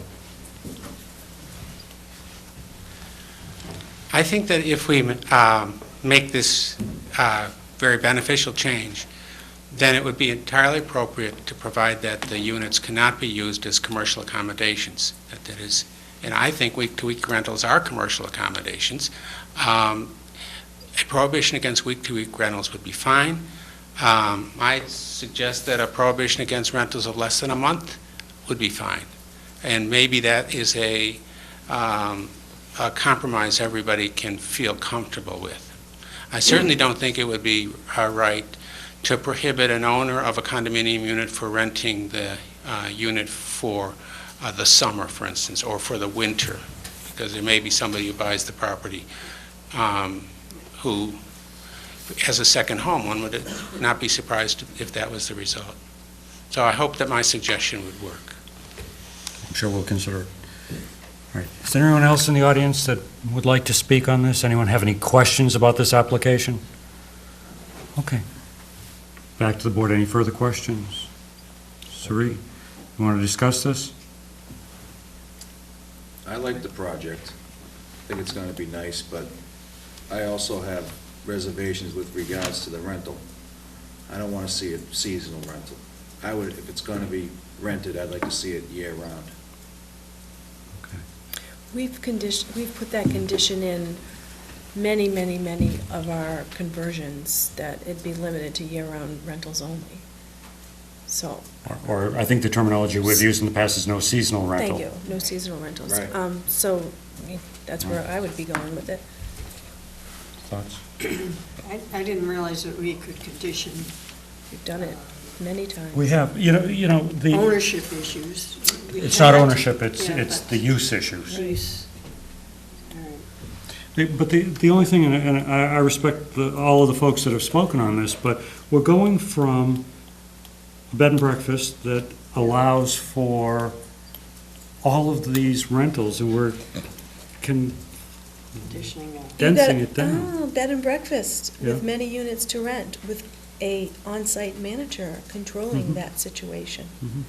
You're going from that to a situation where you have multiple units with maybe vacant owners, not having any oversight on what's happening in the next unit. But the condominium. Perhaps, except there is a condominium association. It's already been mentioned that there would be. Correct, but if the other units, the other units are vacant and I'm renting it for 3 months at a time or what have you, no one's there to police it at that time. That's also not to say that an owner couldn't be there themselves and be having whatever happening too. I mean, you can look at both sides of it, but. I just, you know, We could try it. and again, not to, but it's, in terms of competition for the short amount of rentals, I mean, I don't see that as an issue. We're coming from bed and breakfast with 16 guests down to, you know, that's just my reaction, so. And I find it hard to believe that they're gonna spend that much money on a project and let somebody go and blow it out. Yeah. You know? Bob, you had something you wanted to add. We haven't closed this yet, so. Well, I just wanted to point out, look, we all hope that our neighbors are good neighbors, you know, all of us who live next to anybody else. This is a general residence district. I mean, duplexes are allowed by right. You don't need a special permit. If you are willing to have one of your units be an affordable unit, then you can have 3 in a house. And Are you going to offer one of those as affordable to me? I'm sorry, Are no, you of course offering not. No, but I'm saying, and we're not talking about that. We're talking about what are the impacts on the neighborhood, what's expected. If you put this restriction in, we can live with it, but it's not right. It's not fair to have that restriction, I think, on a project like this. Rentals of less than a month, prohibited, fine.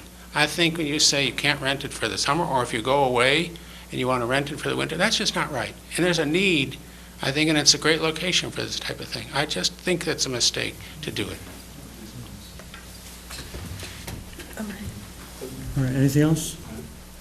So, what I'm understanding is, that it won't turn into a time-sharing thing.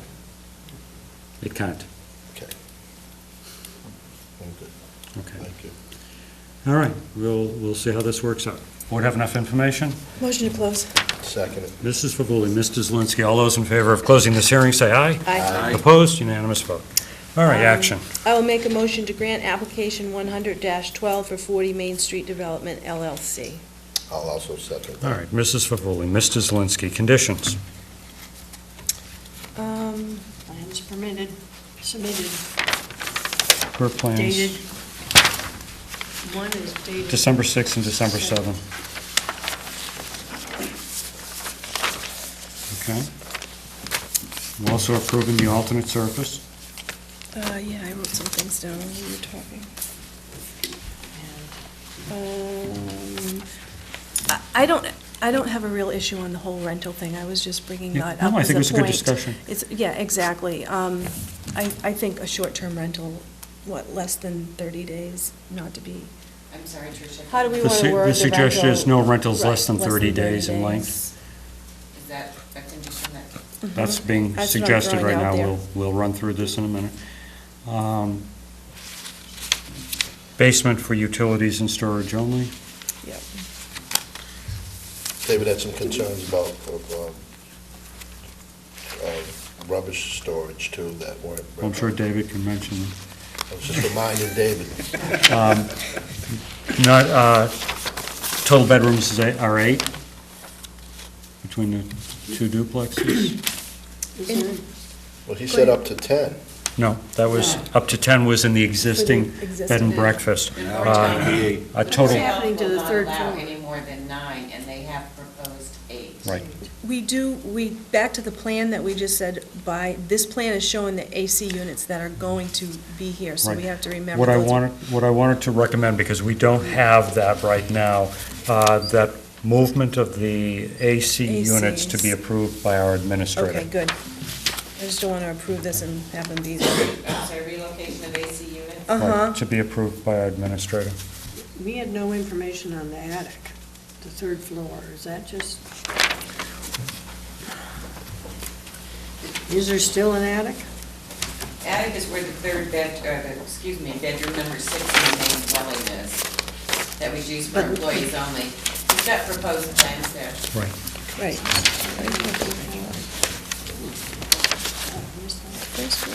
Yeah. It'll be per plans, no more than 8 bedrooms in the 2 buildings. Okay. The air conditioning units we took care of, the alternate parking we took care of. To incorporate the conditions of the Historic Districts Commission.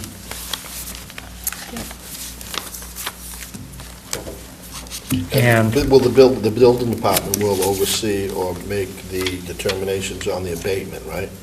The lead paint? The lead Oh, yeah. abatement? Yeah. And- They okay. have to. Mandated by the state. Okay. Right. In the small trash, It has to be specially permitted through the building Right. and Well, that's what my location question where was. they haul it off. Even the Well, hall it's got to has be to be. manifested, yeah. Right. Right. And that's And building. David?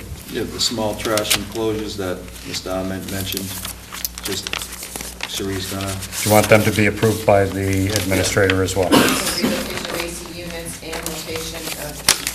Trash containers. Okay. Is that the appropriate term? Yep. I think the sense from the board, the only one that may evoke discussion is this no rentals less than 30 days in length, or is everyone happy with that condition? do you feel it's long enough, 30 days? That's that was the compromise the applicant was willing to do. Quite frankly, I'd be happy with no restriction, but if the applicant wants to impose that restriction, I'm happy with that too. But I don't, my personal reaction to it is that, to say no seasonal rentals in a beautiful downtown location that's going to be so much money invested into it. I don't think, as Scott said, that you were going to have owners that are going to abuse or allow for abuse of this property. And I think Mr. Hammond makes a good point. Duplexes are allowed by right here. But I guess I don't have a problem with 30 days. I think even the neighbors was just saying, you know, they wouldn't want a weekly thing, so I think 30 days is probably fine. We also have reduced lot coverage. all right, well, we'll get to the findings. As a finding, are we jumping Okay. to findings next? We can, if everyone seems comfortable, with those sorry. conditions, then, okay, then the findings will be, a significant improvement in terms of the restoration of a historic Absolutely. property. A reduction in lot coverage. A minor reduction in lot coverage.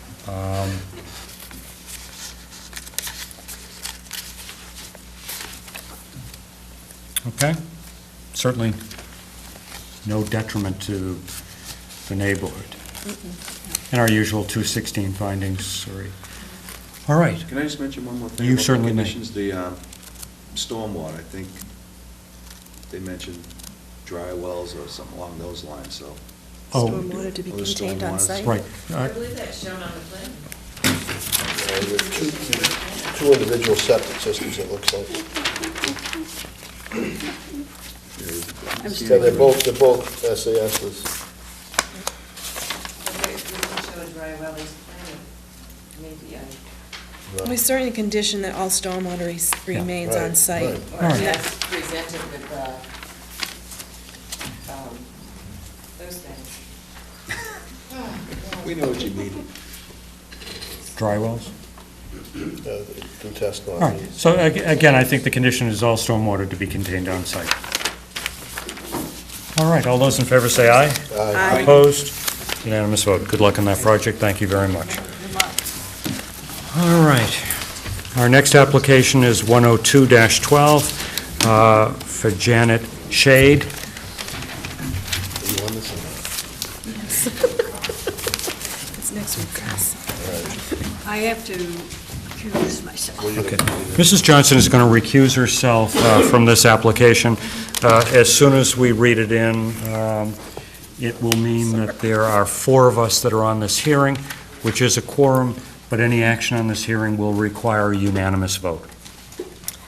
Application 102-12, being all persons deemed affected by the Board of Appeals under Section 11 of Chapter 48 of the Massachusetts General Laws, are hereby notified that Janet Lee Shade of Falmouth, Mass. applied to the Zoning Board of Appeals for a special permit pursuant to Sections 240-23B of the Code of Falmouth to convert a single-family dwelling into a two-family dwelling on subject property located at 138 Shore Street, Falmouth, Mass. Publication dates November 20th and November 27th, 2012.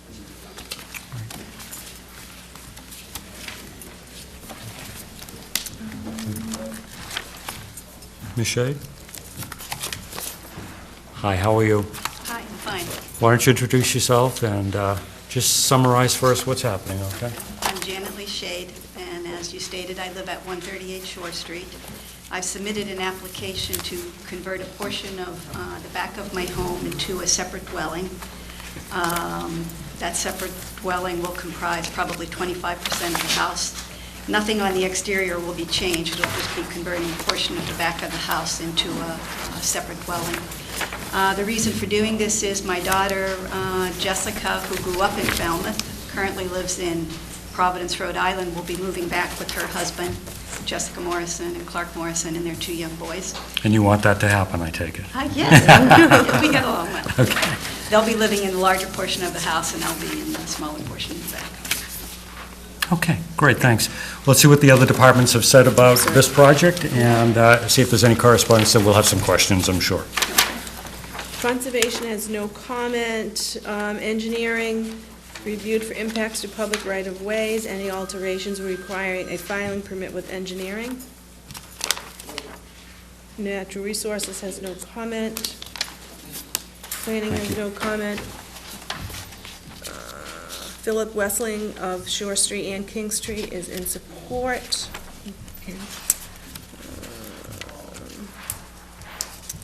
And Historical District Commission is in support. And that's it. Okay.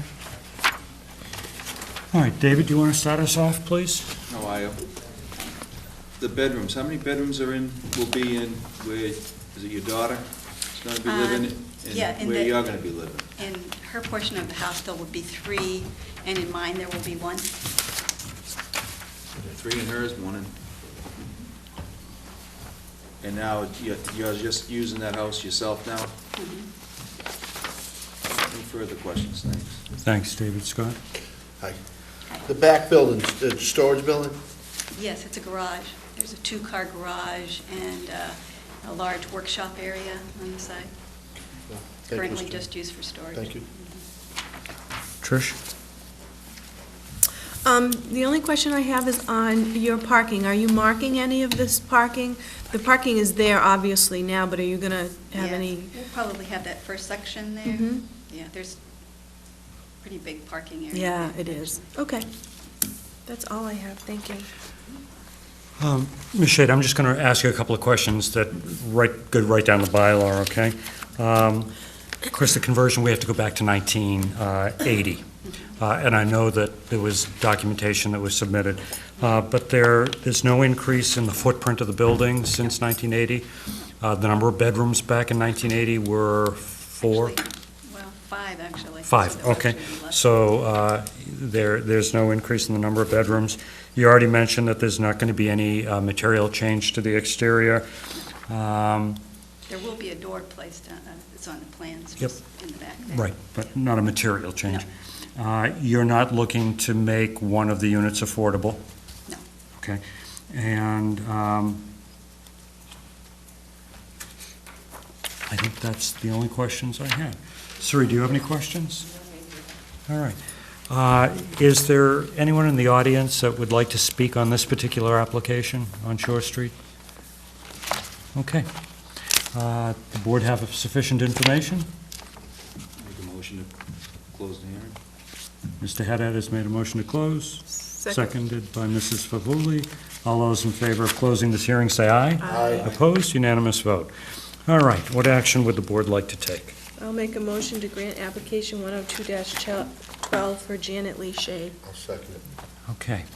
And that is Mrs. Favuli and Mr. Zelinski, the conditions. As per plan. Okay. No home-based occupation or taking of boarders, and I guess we can just cover All of the requirements. all of them that are in 24021B. B. I'm sorry, it's 23B, correct? 23B. Yeah, 23B. So no real estate or anything else that has been operated in the past will be allowed under this, and no taking of boarders as well. So we'll impose all of the requirements of 24023B. Okay? Number of bedrooms are 4, that's per the plan. They have 5 existing, Okay, and as long as they don't make any new all right, then material changes. that's fine, there's no need. It's fair to. That's No, absolutely fine. right. I agree with you on that. Okay. I think the findings on this one are clearly that it meets the requirements of 24023B. Absolutely. Okay. All those in favor say aye. Aye. Aye. Opposed? Unanimous vote. Good luck on that project. I hope you love having your family with you, because there's no going back.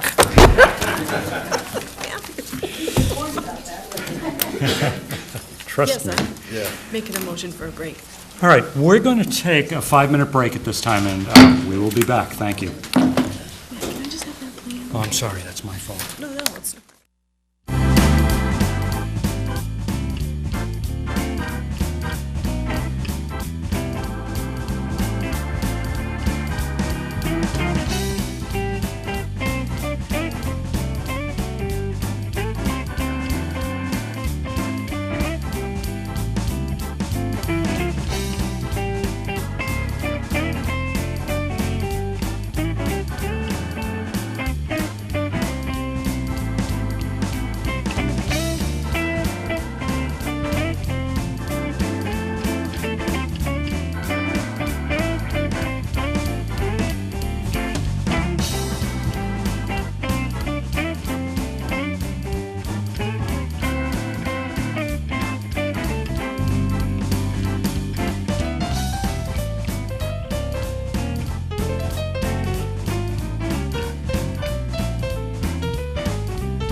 All right, thank you. Our next application is 10312, Margaret C. Bowles, Managing Partner of Close Easterly Limited Partnership.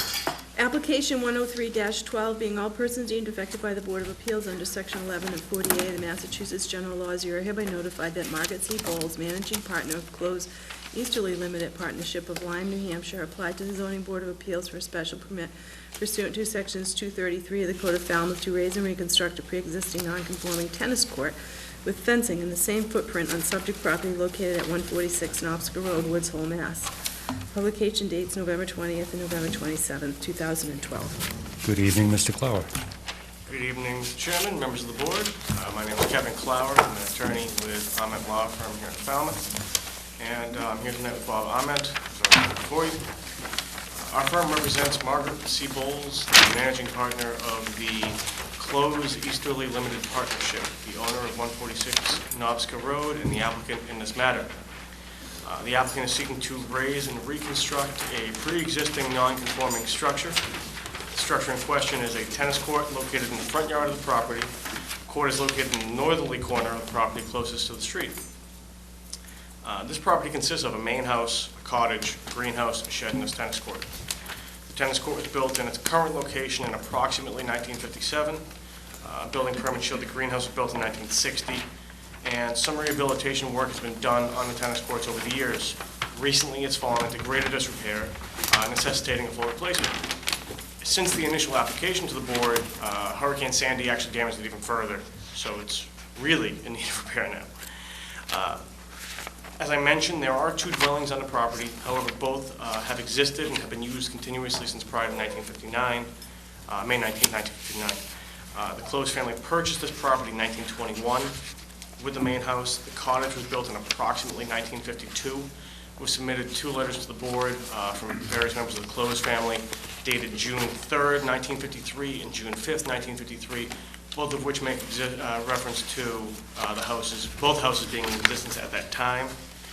Additionally, Margaret Bowles has submitted an affidavit in which she states the cottage was built approximately between 1952 and 1954, and in any case prior to Hurricane Carol.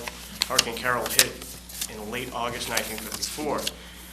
Frank Bowles also submitted an affidavit stating his personal knowledge of the property dating back to 1962 when he started visiting his soon-to-be wife there.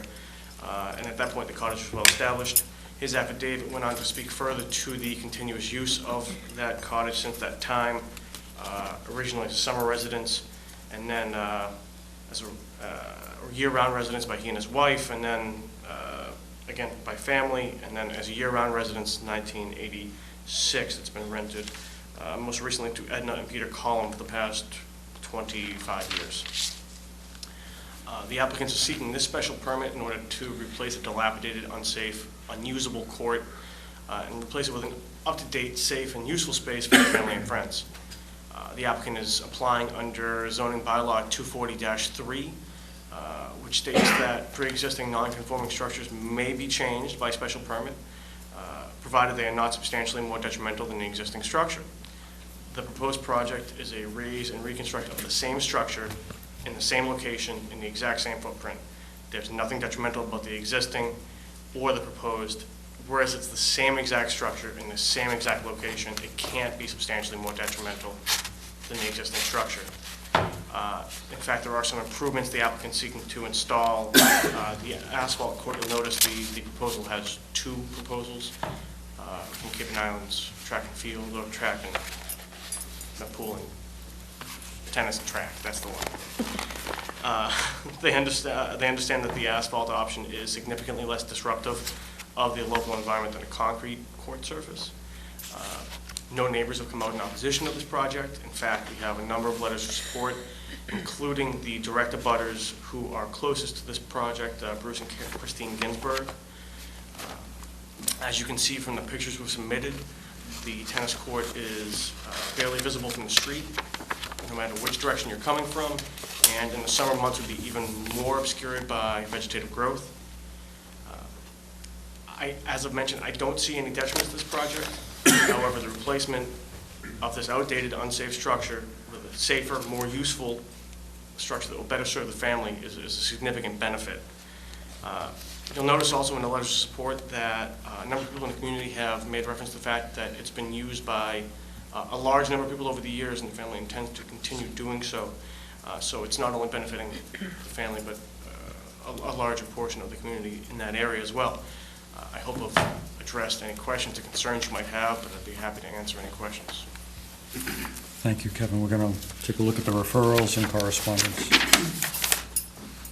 Conservation, no filing received yet, cannot determine if in conservation jurisdiction, no contour lines depicted to assess coastal banks in the flood zone. If outside jurisdictions still want runoff kept on the property.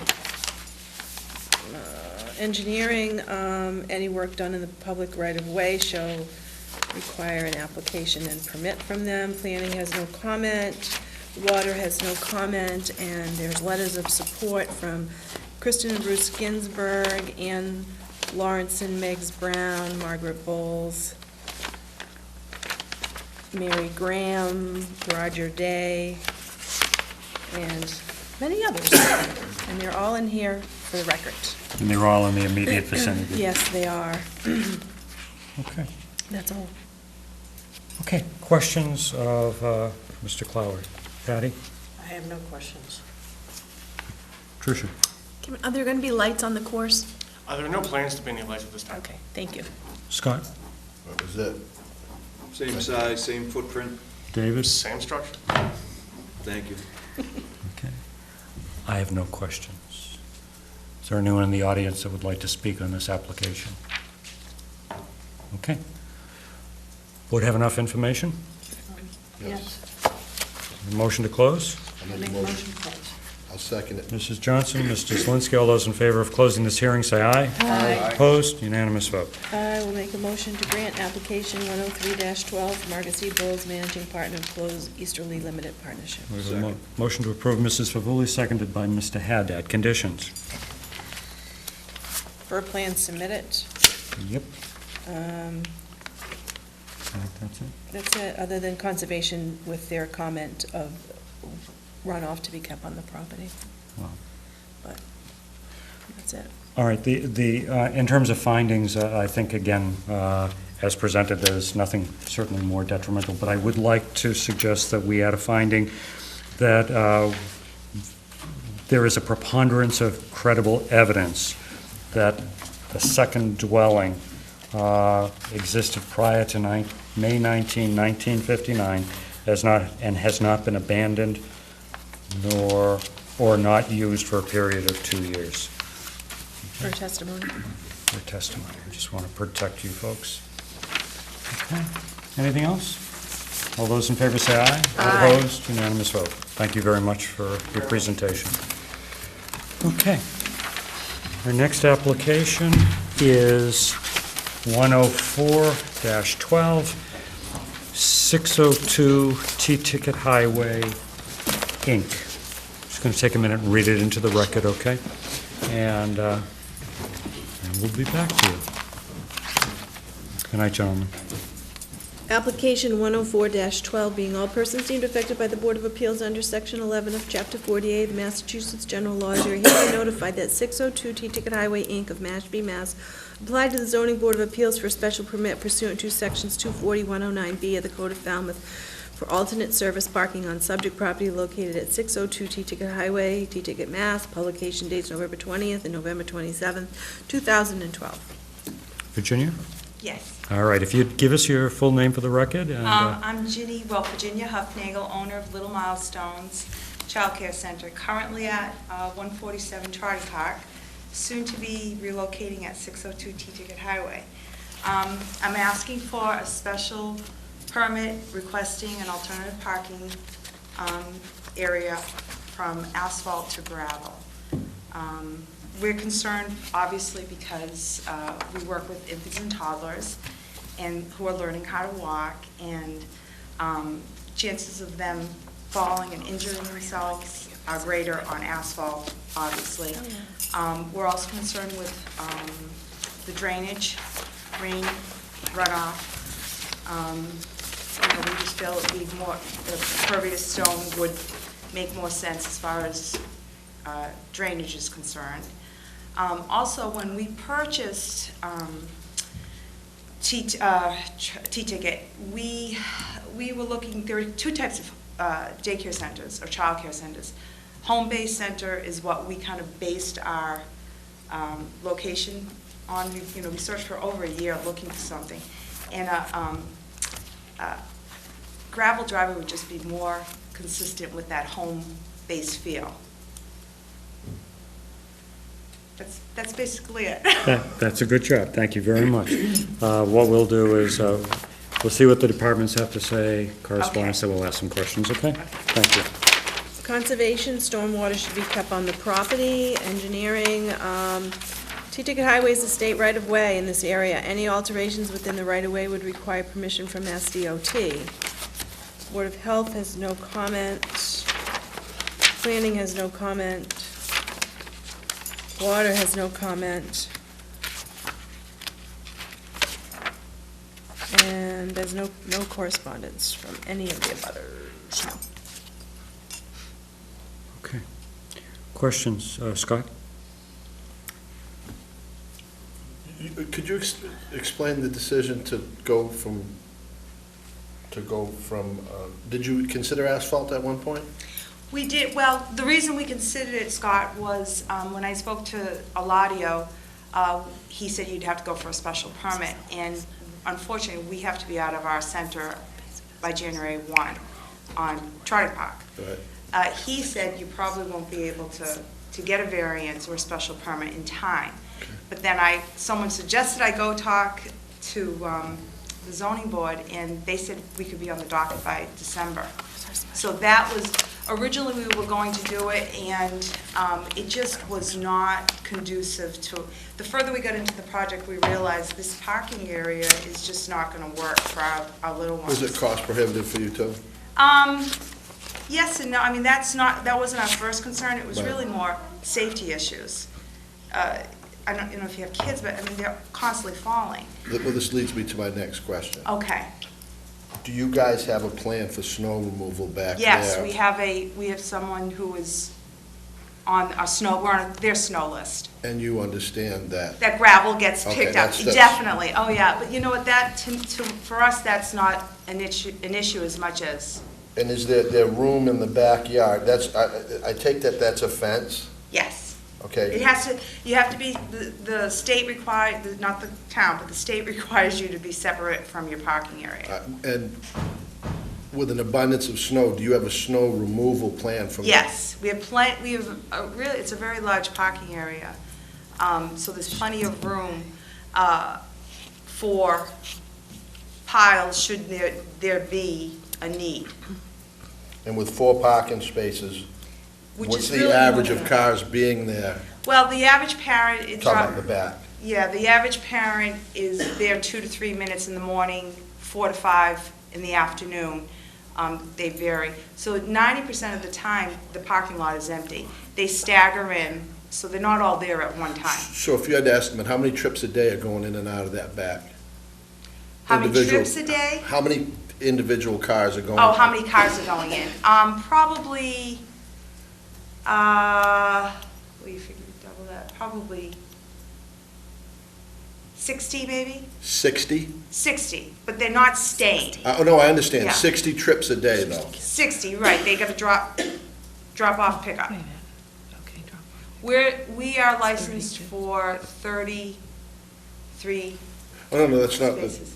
I'm just figuring, if you figure 33 students, some of them are siblings, maybe. I'm just asking if you have any concerns with that many trips a day and that limited, there's only one way in and one way out. No, not at all. It's pretty big. I mean, actually brought pictures. Do you want to take a No, look? I'm good. I mean, it's pretty large. I mean, we've been looking for a long time, and the parking was a consideration of ours. It has to have, obviously, you have to buy a home that's going to be conducive to that size parking area for parents. Okay. Thank you, Mr. Chairman. Okay. Thank you. Thank you. David? That air conditioner unit, where are you relocating that to? To the back corner. If you, same side, but in behind the house. Okay. I got you, no. It's probably about 2 feet in. Same side, just around it. Exactly. Thank you. Thank you. Okay. Patty? I actually wasn't on my bike, but I was on foot and went around to the back a couple days ago, and it was, as you probably have seen, it was really flooded. With the rain. Oh, yes, it was like scary. And that was what one of our concern was. So you must Right. have to put drainage in? Well, if you, mean, don't I have know. pictures today, because Oh, today? I do, because I was thinking about the rain. And it's gone down, I mean, there isn't anything there right now, and of course, because it is muddy, because they haven't put down the base coat yet, they're gonna put down some reclaimed asphalt, either for regular asphalt or for pea stone, whatever we decide upon tonight. And the excavator said that will definitely, once everything is leveled off, you wouldn't see any of the puddles. I mean, the crew has been yes. working there. And You get those big trucks in and out, they really dig up the yard. Yes. But once that gets leveled off, it's gone down considerably. Have you go tomorrow. I said, whoops. I went around back, I said, It is, I said the same thing. And I only thought, my gosh, that's a lot of, but we've had a lot of rain. yeah, we did, yeah. The other question is just the backing. I mean, can people turn around back there? And Yes, come out there's plenty of straight room. because- I think the spot for Turn around, is 12 feet to back your car up. okay. So it's 18 feet lengthwise and then another 12. I have a question, maybe, Sri. Put in Al's folder today, or yesterday, was indication that this says it's General Residence District on the plan, but there was a big correction that came in. It was just done this week. Mr. Alves came in and made note that those weren't properly zoned, and we did go back and do research, and Bob Shea and GIS helped look at that, and those are residential and not general residence They're lots. RC, right? Mm-hmm. So I think that should be noted, that this application came in with the survey. As soon as the town fixes it, this board can make a finding that Yeah. it recently came to light that the zoning is possibly residential C, but until the planning board, and I think he did talk to the planning board, but until they actually do change it, the board can make a finding. So that's, that doesn't jeopardize her application, does it? No. No. No, okay, I mean, I just. Daycares are Exempt. exempt in any zoning. Yeah, so I just want to make sure that doesn't make a difference. Okay. Tricia? Virginia, how many employees do you have? 2, Yourself and two? and someone else. So it's just 2 employees, or it's you and 2 employees? There would always be 2 people there. I'm not always there. Okay, so there's always 2 employees there. Yes. So the 4 parking spots, 2 of those spots are for your employees? Well, we actually can park in the front of the building. We would park in the front of on the lawn area. But you're not showing that parking at all, so that's why I'm asking that question. Yeah. You have handicap parking Not in the driveway area, but in the front area in of the the front house. lawn? Yes. Okay. You All can actually get in 3 spots there. Mm-hmm, okay, all right. That's just such a terrible, terrible road. It is, And it to is, be- and the reason we have the handicap in the front, because we did pave that, we For did put access, sure.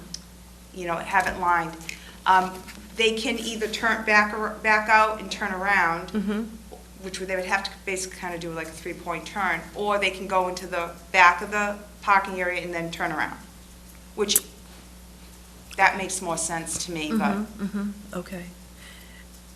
And just to echo what Scott was saying with your snow removal and stuff, somebody coming in there plowing the snow, would want to be putting the snow where your shed is located.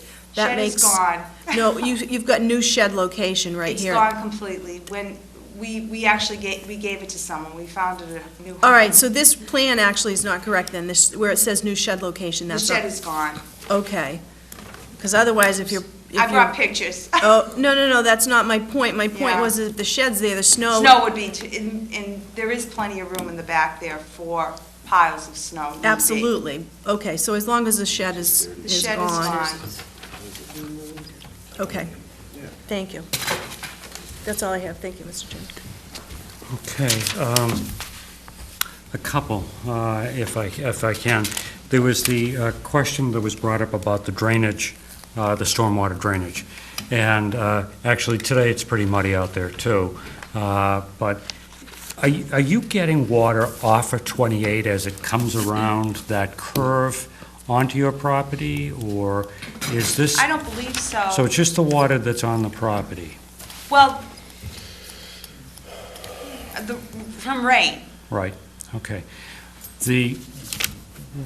I'm wondering what steps you're taking To alleviate that. To alleviate that. Well, I spoke with the excavator, because I think as Patricia said, it was pretty bad the last couple days with the rain. Yeah. And he guaranteed me today, when we talked about it, he said to go out there and take some pictures of it. And it really there's really nothing left. And he said, once it's all leveled off, he hasn't leveled it off yet because his trucks keep Right, I going in understood and there. that. So you're not looking to No, install any no, drainage I think because the stone structures? it would seep through the stone anyway.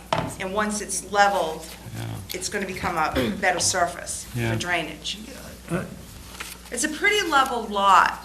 I understand that. I just, there's some experience recently of a town park area where they thought the same thing would happen, and it turned out that it was a major problem.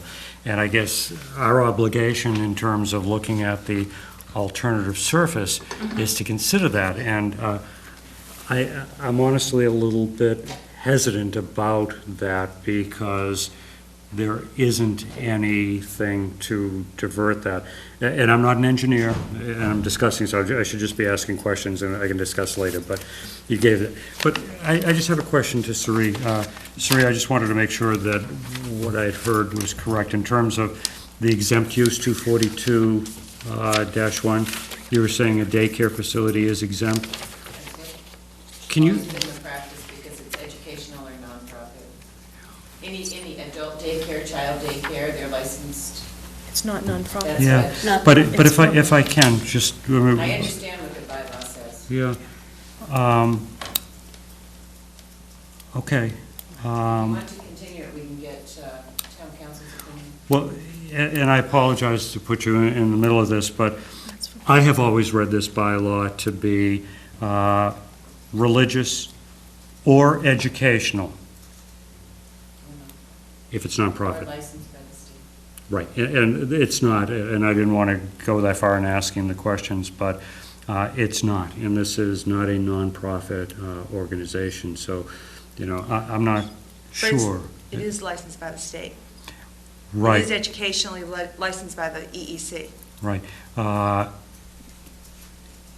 That's another question, but that's not what our bylaw says. I don't know if you've had a chance to look at the bylaw. It says educational purposes on land owned, it's not owned by the Commonwealth, or leased by the Commonwealth, it's not leased by the Commonwealth, or a nonprofit corporation. It's agencies, subdivisions. or Right, bonds.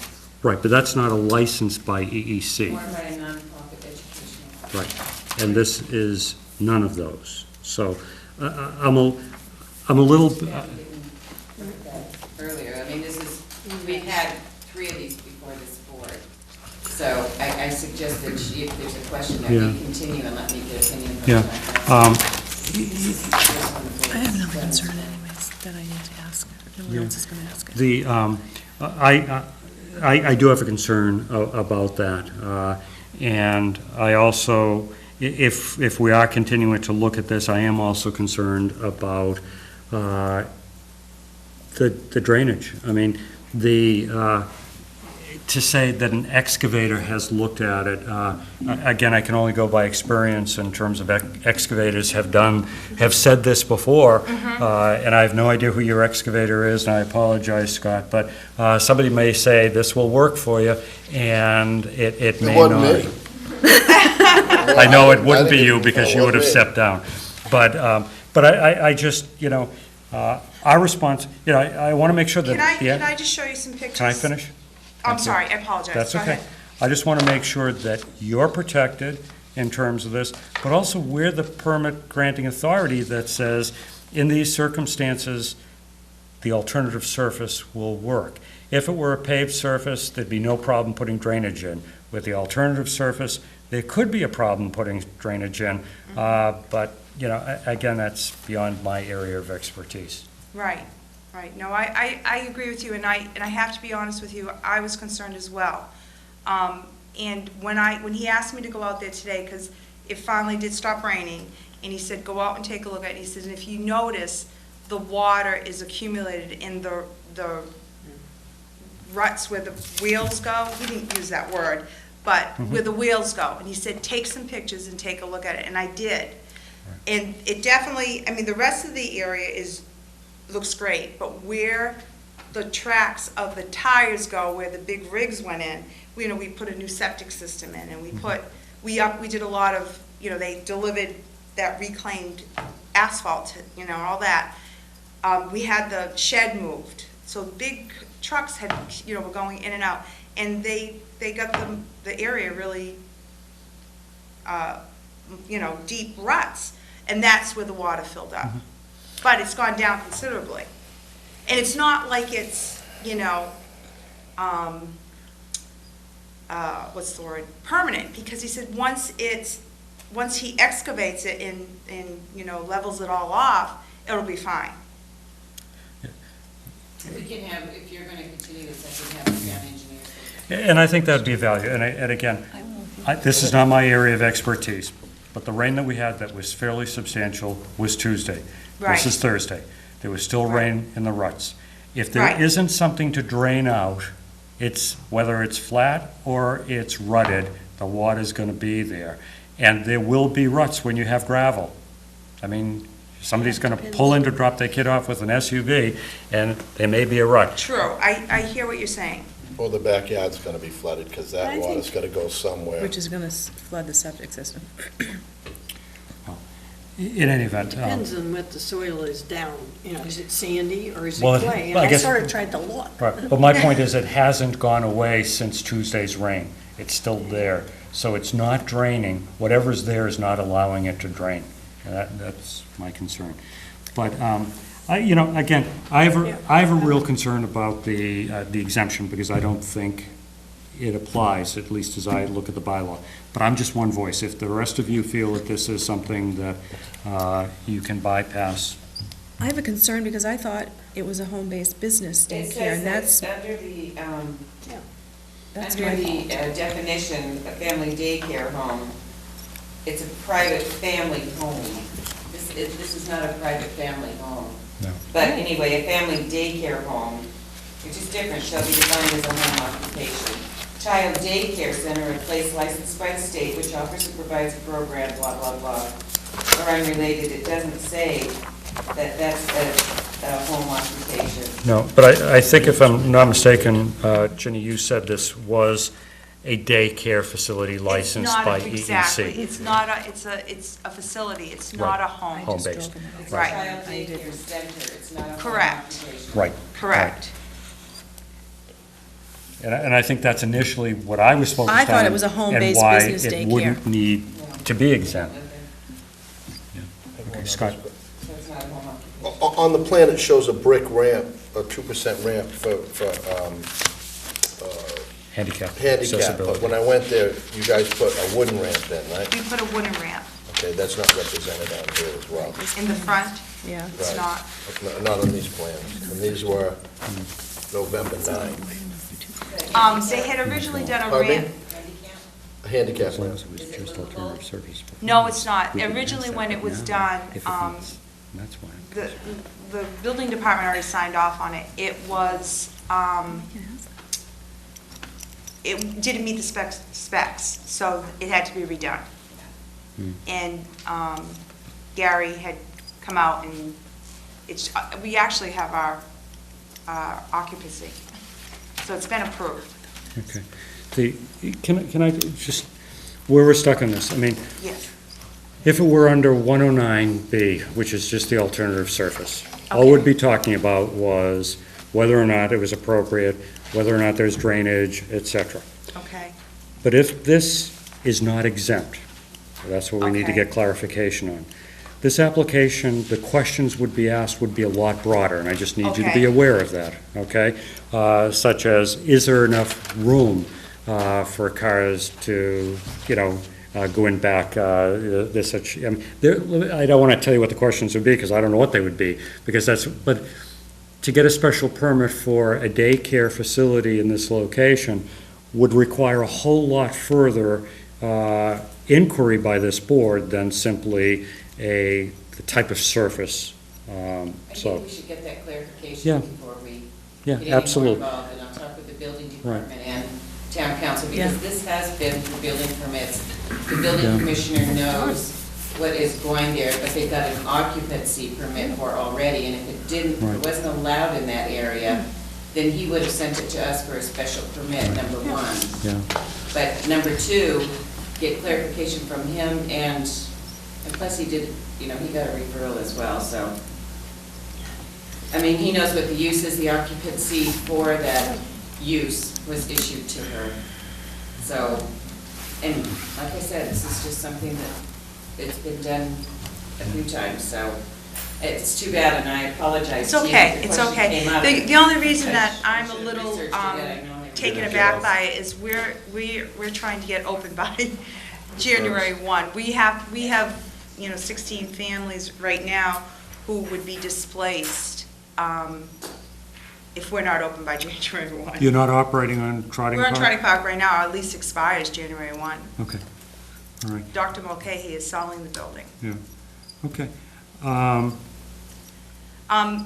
I do understand your concern, but Eladio, I mean, he would not, I really believe he would not have issued us an occupancy permit if it wasn't a legal business. Yeah, it's not a question of whether, I mean, we all sometimes overlook You things, know, and et I cetera. respect that. I mean, I obviously. To me, the bylaw's rather clear, and if Eladio has that opinion, I respectfully disagree with it. But I think for your protection, you need to have it clarified in order Okay. for us to appropriately decide. Well, so that leads to another point. If you disagree with what Eladio says it's an exempted use, and you disagree with it, are we wasting her time? Should she go ahead and? Well, no, I mean, I gotta, first of all, amend it, or well, what? I mean, I think in many ways, if Eladio has issued this permit, we need Frank Duffy, our town council, to look at it, not Eladio, because Eladio, and maybe Eladio overlooked it. I mean, I don't know what was submitted to Eladio in terms of the application. Were the articles of incorporation that show it's a for-profit corporation submitted, or was I can't get into Eladio's head, so I'm not going to say that I disagree with Eladio. What I'm saying is my interpretation as one board member. Permitted community services under 240-20, because this is residential. Churches, schools, public libraries, public museums, parish houses, group daycare homes, and child daycare centers are an allowed use under 240-23. This is residential. I'll go and look under general residence for you. Churches, schools, public libraries, public museums, parish houses, group daycare homes, and child daycare centers are allowed uses. Okay, so is that what Eladio approved it under? I don't know. Okay. To be honest with you, I do remember him reading something like that. I can find out for you, but they are allowed in either residential or, which, I mean, Levi's approved it under the exemption. The only reason I focused on the, But they are under. the only reason I focused on 242-1 is I heard the conversation that you two were Because having. that's what we had done before, but it just dawned on me they're allowed uses under both of those residences. Suri, when he looked at this, do you know if he looked at this parking plan, this with this narrow width to get two cars in and out of You'd have to there? ask her, because He did. He We did said- not submit a referral. He did not, hold on one second, okay? He didn't, submit a referral on this, and it really, really makes me very nervous for this location, for traffic. There's no way for two-way traffic to go in this driveway. If you're coming out of this driveway, I cannot go into this driveway for two cars to pass. I don't believe it's wide enough, which means you're gonna have cars queuing on Route 28, which is That's one thing I can bring up to him and show him. is an accident looking to He happen. did not, like I said, he's permitted certain things on this property already, and he has not submitted a referral. The fence restricts When I two-way traffic. meet with him, Absolutely. I'll ask him and then also ask the engineers. I mean, May I say something? Hold about on just traffic? hold on just a hold second, on, okay? okay? Siri, what section of the bylaw did you just quote so I can look at that later? 240, I believe it was 24020 or 21, that's 20. residential, and they're under the assumption that it's general residence, but we know now that it is not. Just so you understand So it's under both. where we're coming from, if we were to approve this, Okay. and it becomes an accident place, You're responsible. we approved it, Right. I know, I understand what you're saying. And 240-20. so just so you understand where. And I understand that, and I realize the responsibility and all that, but I want to clarify, and I understand what you're saying as far as, you're absolutely right, there is no way that people can go both ways in Thank you. that small area. With that said, the parking area is so large, and it's not that, I'm guessing it's probably, how large is that room? 29? 20 feet, if that, 20 feet of that. So when you're coming out, you can see people coming in. And there's a large enough area for them to either move left and wait, or that person coming out can withhold and stay back. And also, it's not I a understand lot what of you're people saying. coming in and out at one time. It's staggered drop-offs. They're very seldomly 2 or 3 cars at one time there. That's just the way of the business. I think instead of debating this, we should just continue and get Eladio's opinion on the driveway, his understanding of child daycare, and what was it? Town engineers for the storm. Town The engineers. stormwater. Ginny, just one other question. Yes. EEC has given preliminary approval to this site? Yes. They have anything in writing? No, they have nothing in writing. I think we need that. They basically will, after the certificate of occupancy, then the building department has to come back out and give a certificate of inspection where they determine the amount of slots or spaces we can utilize. And that's where they come then out and base their They'll also inspection. approve your entrance and access to safety too. That's already been done. They've already approved that? They did. Ginny, one other question on EEC. You have a license at your current facility. We do. Could you get us a copy of that license so it'll say from the state what category they put you in, such as child daycare or whatever else, so that we have something from the state in terms of, what it is that they consider you? Well, we're doing this. Anyone else have any other additional information that we could ask that we might be looking at later, and then we need to look at a date? I'm a little uncomfortable with the employee parking on the lawn out front as well. Maybe through testimony, we heard that they were gonna park on the lawn in front of this building, which would decrease visibility at that intersection as well. I mean, that entrance and evacuation. There is plenty of parking in the back as well.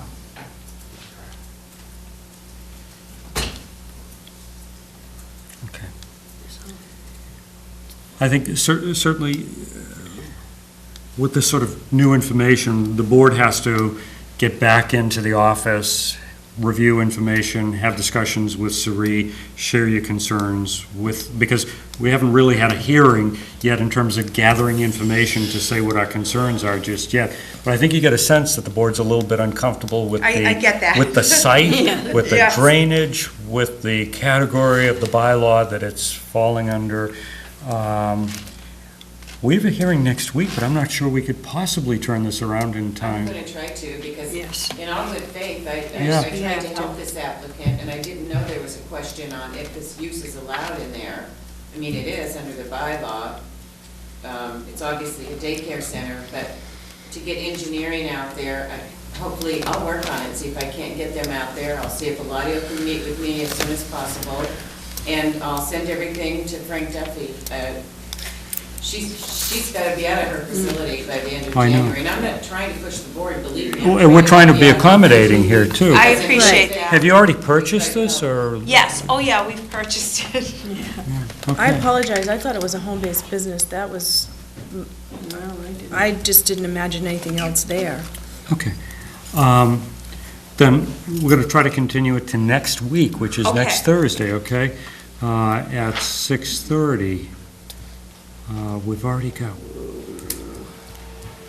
And do you want me to find out the scope of what you look at, if it's just limited to the alternative surface, or if you have the discretion on everything else? Yeah. Because this special permit was just for the is alternative strictly for surface. alternative parking, Right. not So we could doing the Make site them and modify stuff. it. Right. So I'll find out from Frank how far the board can go, or from, I'll get both Eladio and Frank. Okay, then let's do our best to pull this together for next week, okay? Thank you, I appreciate that. All right, so I'll accept a motion to continue this to the 20th of December at 6:30 PM. So moved. Okay, I was gonna ask if you wanted to start at 6 just because of our load, but that's fine. Because we could start at 6, right? Because this is a continued hearing. It Is that right? it is, because even if Dr. Foreman weren't here, we could do that. So does the board want to start at 6? Sure. Can you do that? I think 6 Yeah, o'clock's I all can right do with 6. me. All right, so I heard the motion to be 6 o'clock on the 20th. All those, who made that motion? I did. David did, Second that. seconded by Mrs. Favoli. As long All as we're those not here till 10. in favor of continuing to the 20th of December at 6 PM, say aye. Aye. Opposed, unanimous vote. Okay. Work hard with Sari.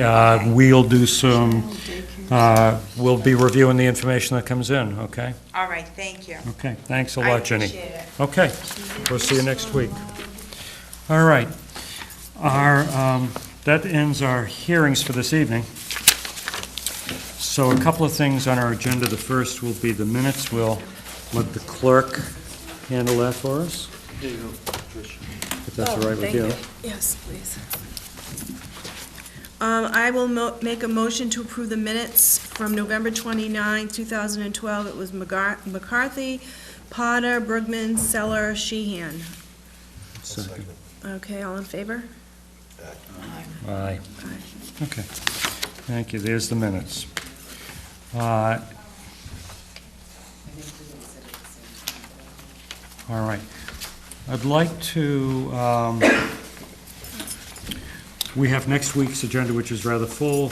We have our retreat on January 5th. And we also have hearings on January 10th and 17th. I'd like to try to schedule a joint meeting with the planning board. One item would be to talk about the professional review of the zoning bylaw that the town manager met with us on.